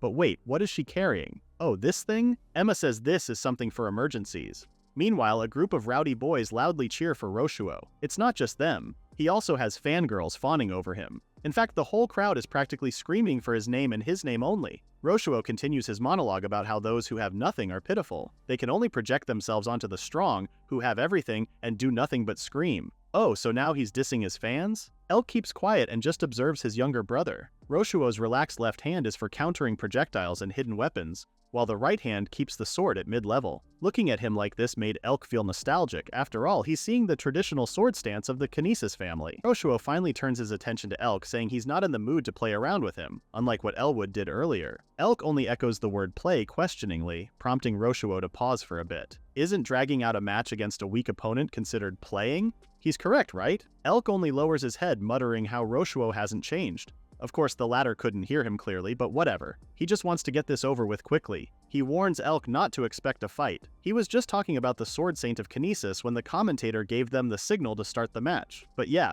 to continue with what Roshuo is saying, the Sword Saint of Kinesis will cut Elk to pieces. He was suddenly in Elk's face, but our guy blocked Roshuo's attack with the concealed blade in his arm. Oh! Roshuo is impressed because his enemy can react to his attack. And here he was aiming to cut off the latter's arm too. That concealed blade is quite a fine piece of steel, eh? Roshuo moves back, putting some distance between them, and acknowledges our hero. He didn't expect his opponent to be surprisingly skilled. Elk, on the other hand, wants to know something. So he asks Roshuo if he enjoys cutting people. Huh? That was so out of the blue, but the latter ponders over it before saying, yeah. To be specific, he enjoys the feeling of cutting people, but he enjoys this privilege even more.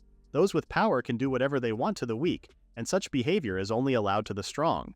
Whether it's skills, money, or authority, Roshuo thinks they're all the same. With that said, he stresses that there's an absolute difference between his skills and Elk's, which is why his opponent's life is in his hands just like the others. Roshuo gets into another stance, ready to execute his sword technique. Cross slash. In the blink of an eye, he lunges at Elk, determined to inflict damage, but when he looks back to check, nothing happened. What the hell?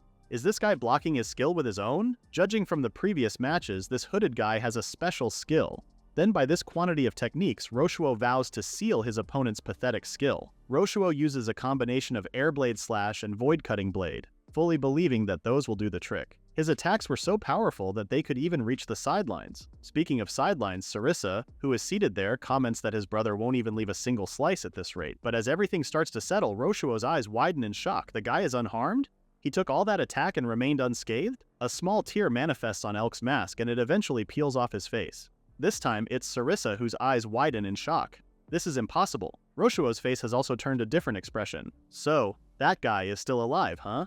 Since the cat is out of the bag, Elk also takes his hood off. Well, now Roshuo doesn't seem so surprised. Surprised? Oh no way, he's actually pretty happy that Elk is alive. The sensation of cutting his older brother back then is still deeply ingrained in Roshuo's arm. That day, Elk taught him the joy of cutting people. Ugh, spoken like a true sadist. Since they're here, Roshuo asks his brother to let him experience that feeling again. That sensation of, there was some blurry movement followed by Roshuo saying, ouch, thus cutting his sentence short. We zoom in on Roshuo's forefinger and middle finger. Both are bent in the opposite direction. He falls to his knees in pain while Elk asks if that was a scream of pain or sadness at not being able to swing his sword. But to set the record straight, our hero tells him right then and there that he could have gone for the neck. Does Roshuo understand? There's an absolute difference between his skills and Roshuo's. Using Roshuo's monologue from earlier back to him, absolute cinema. Roshuo then asks his older brother what his goal is with the way Elk is coming back to him in such a roundabout method. Does Elk want to return to the ducal house? Too bad. Roshuo is the successor now. Someone like Elk showing up has no authority? Elk face palms. Does his brother really think he wants to return to that house? From the start, our hero was abandoned by the old man. That last duel was a farce set up by the Duke, right? So even if Elk returns, there's no place for him there, huh? So what's his goal then? Elk explicitly tells him that the answer is clear as day.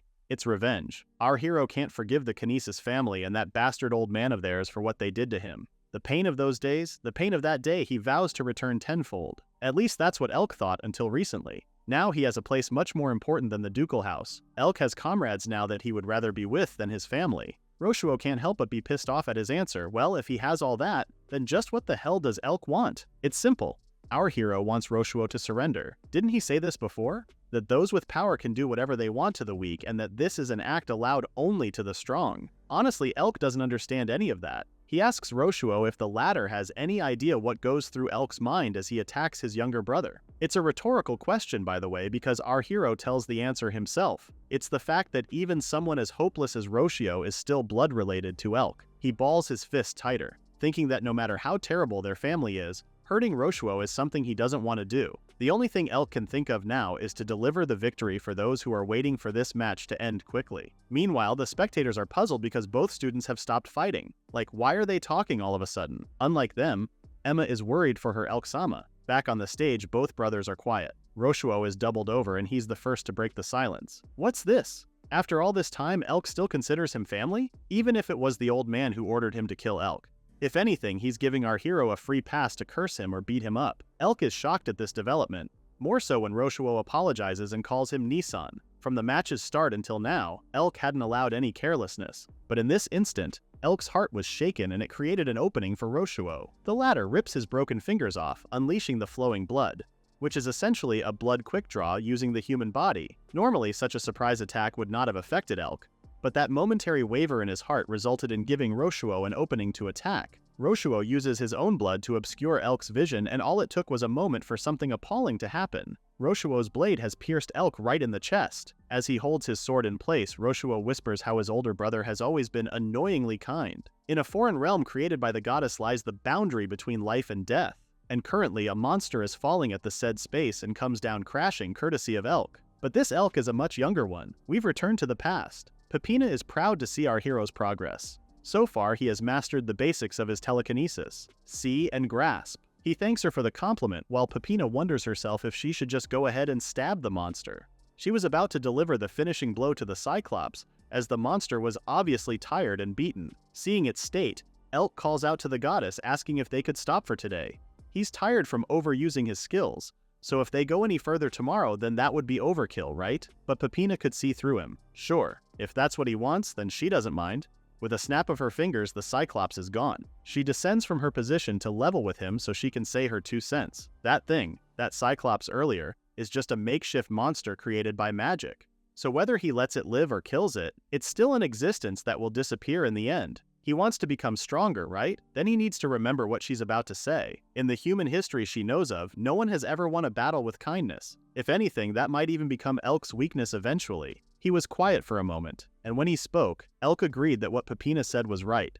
But no matter how strong he becomes, he doesn't want to abandon kindness for the sake of those who loved and are waiting for him. Then, there was darkness. At that, Elk and Finn call out to our hero at the same time. When Elk opens his eyes, he realizes he's back at the arena, with Roshuo's sword still embedded in him. Elk uses his skill and fights back, forcing Roshuo to move away. Well, at least our hero managed to avoid a fatal wound. Too bad his vision is compromised, though. As for Roshuo, he calls out how the power of Elk's skill has become much weaker than before. That said, the attack Roshuo took completely broke his left arm. Plus, with his fingers torn, he can't even grip a sword properly. Still, even if his weakened brother's telekinesis becomes more powerful, its essence hasn't changed. He also knows that visual confirmation of the target is essential for Elk for his skill. Its power and precision increase with the understanding of the target's nature and shape. With all things considered, the chance of victory still leans on Roshuo, right? Right. He'll show him then. Roshuo grabs the blade of Elwood's broken sword from the previous match and wields it in his right hand. while he uses his mouth to hold his own sword,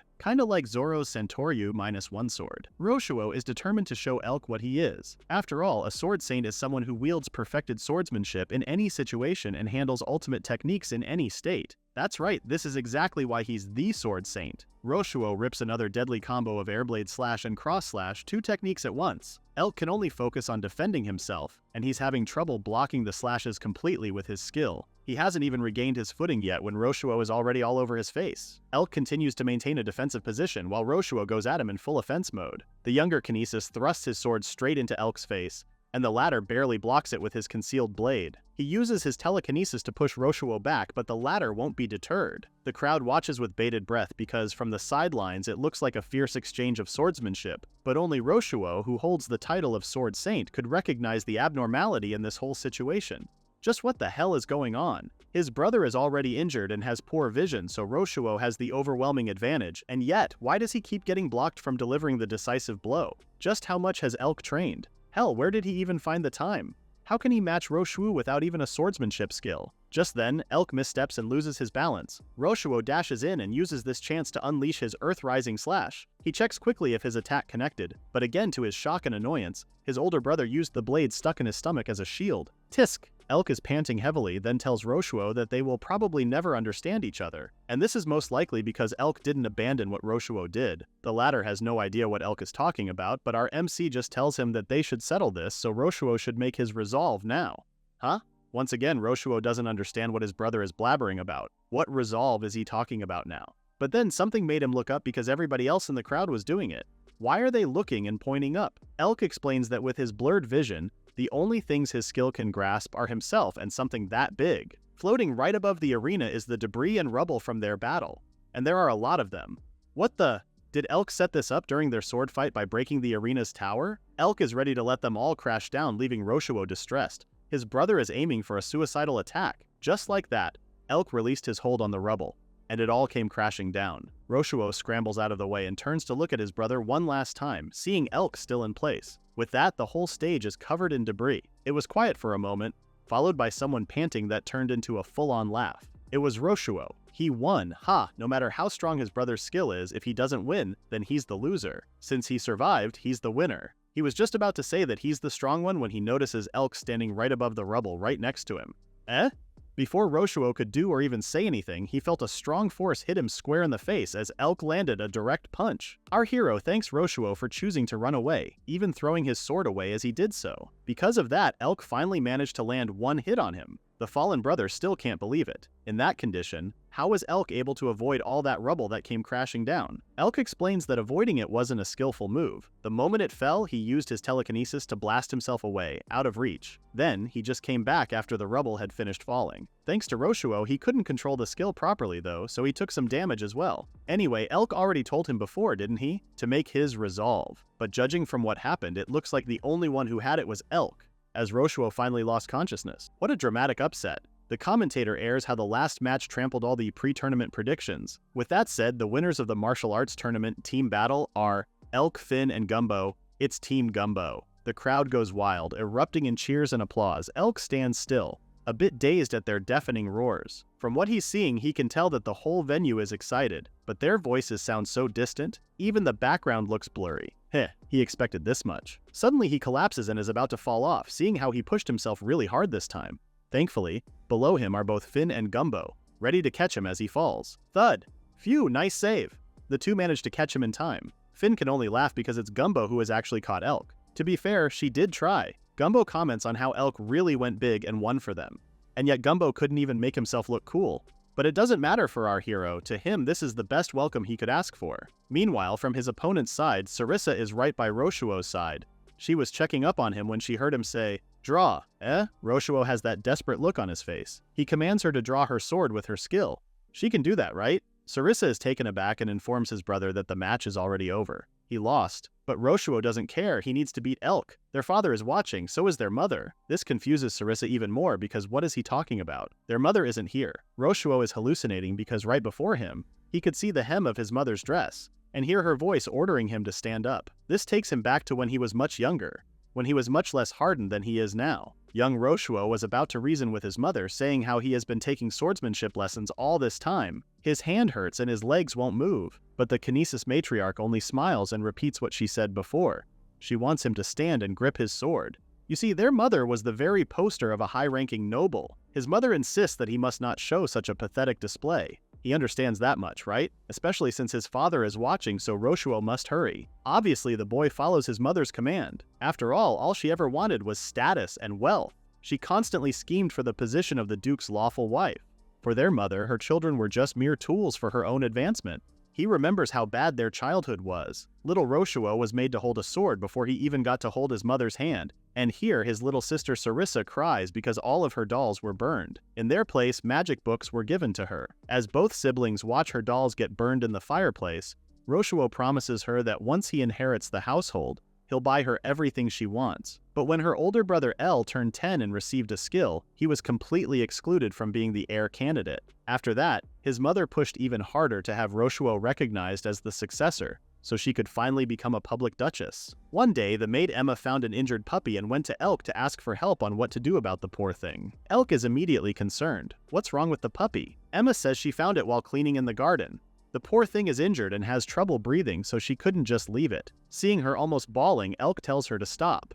He tells her to get a blanket ready while he goes and gets hot water and milk from the pantry. After that, he says he'll go and call the vet in town. Unknown to them, Roshuo was watching from inside the house. Elk is messing around with that maid of theirs again. He doesn't understand what the point was in helping the weak. What's the point of someone who can't even use his own skill properly, then getting involved with others? Doing things like that is why their father favors Roshuo, even though Elk is the legitimate heir. At the time, Roshuo was actually by his father's side, hearing the concerns of their subjects. The man bowing before his father explains how they've had a pretty bad harvest, the worst one in years. What's even worse is that the disease has spread, so he begs the Kinesis patriarch to exempt them from this term's taxes. If his lordship does not agree, then the man, along with his family, would have to hang themselves. Roshuo's father only listened, then asked him what he thinks. With a smile, the boy thinks rejection is the appropriate response. Only children get their wishes granted by begging. Besides, isn't it fine if the man hangs himself? He'd have a much better chance begging for mercy from God in heaven, right? The poor man pales upon hearing that.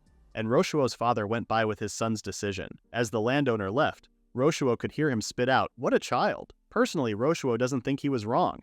And yes, the poor guy just K-worded himself. Roshuo's mother and father assured him that it was fine, so he believed that must be true.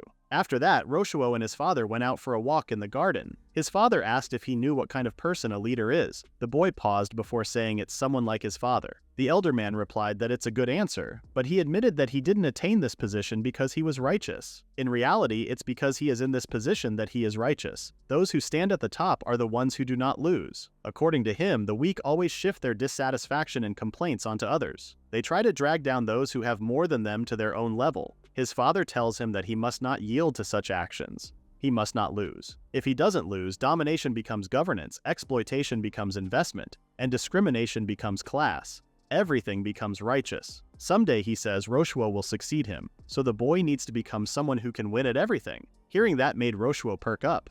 So does that mean the old man acknowledges him? But the ducal house lord's attention is glued to something else.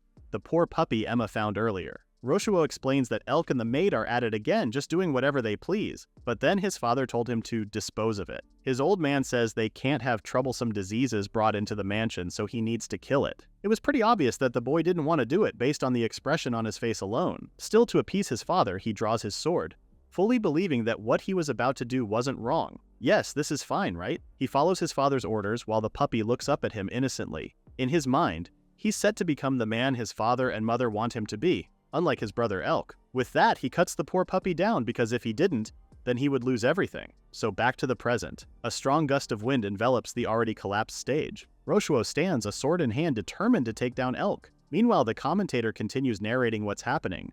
The rubble from the stage has been blown away, but more importantly, he announces that someone should go and call the teachers. A very delirious and huffing Roshuo is up, his intent to kill evident. Gumbo and Finn try to carry our hero off the stage, with Gumbo even telling Roshuo that the match is already over. But this time it was Elk who stopped him. It's not over yet. Elk gently pushes himself off Gumbo and starts walking toward his younger brother. He needs to put an end to the matter that day. As Elk walks over toward Roshuo, Emma rushes toward the railing and calls out to Elk. She throws the sword right into the air, telling him to take it. Elk sees it, It's that very same sword he used from back then. Using his telekinesis, he had the sword fly right into his hand, thanking Emma for it. Now the two brothers are locked in a glare, pointing their own swords toward each other. Elk knows for sure that this sword will not leave his hand, like it did that day. That's because he has gotten stronger through 2,000 years of training. What's more, now he has Emma, Gumbo, Finn, and his comrades waiting for him. Roshuo, who has seen it all, wonders what the maid was carrying. Was that a replica of a sword? Well, whatever. Did Elk really think he could beat him with a mere toy? Fine, he'll just have to kill Elk and then he'll win. Roshuo braces his foot firmly before launching himself at Elk with the absolute thought that he cannot lose. Elk does the same, and the two brothers meet midway, their swords clashing against each other.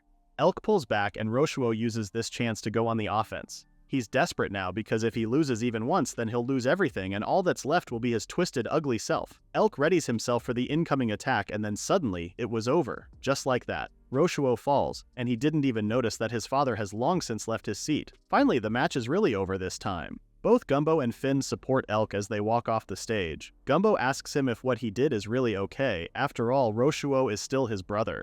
Our hero says it's fine. Besides, if he interferes any further, then it would only bring nothing but humiliation for Roshuo. Speaking of Roshuo, he's still out cold on the stage, but fortunately, Elwood is right beside him. Now comes the scolding, Finn begins, saying Elk pushed himself too hard. The latter can only muster a weak sorry, assuring her that he's okay. More importantly, he wants to know if Gumbo is alright. Their steel friend relays how he was in the middle of a healing spell when he bolted right then and there. Laughs because his friends really are something. But hey, Finn is happy because they did it, right? Their team? Well, she didn't get to finish because someone appeared right in front of them and suddenly hugged the hell out of Elk. Our guy was shocked, and it turns out this hugger is his father. The Kinesis patriarch is suddenly handsy, commending Elk for winning the championship. He even goes on to say how this is what one who inherits the Kinesis family should be.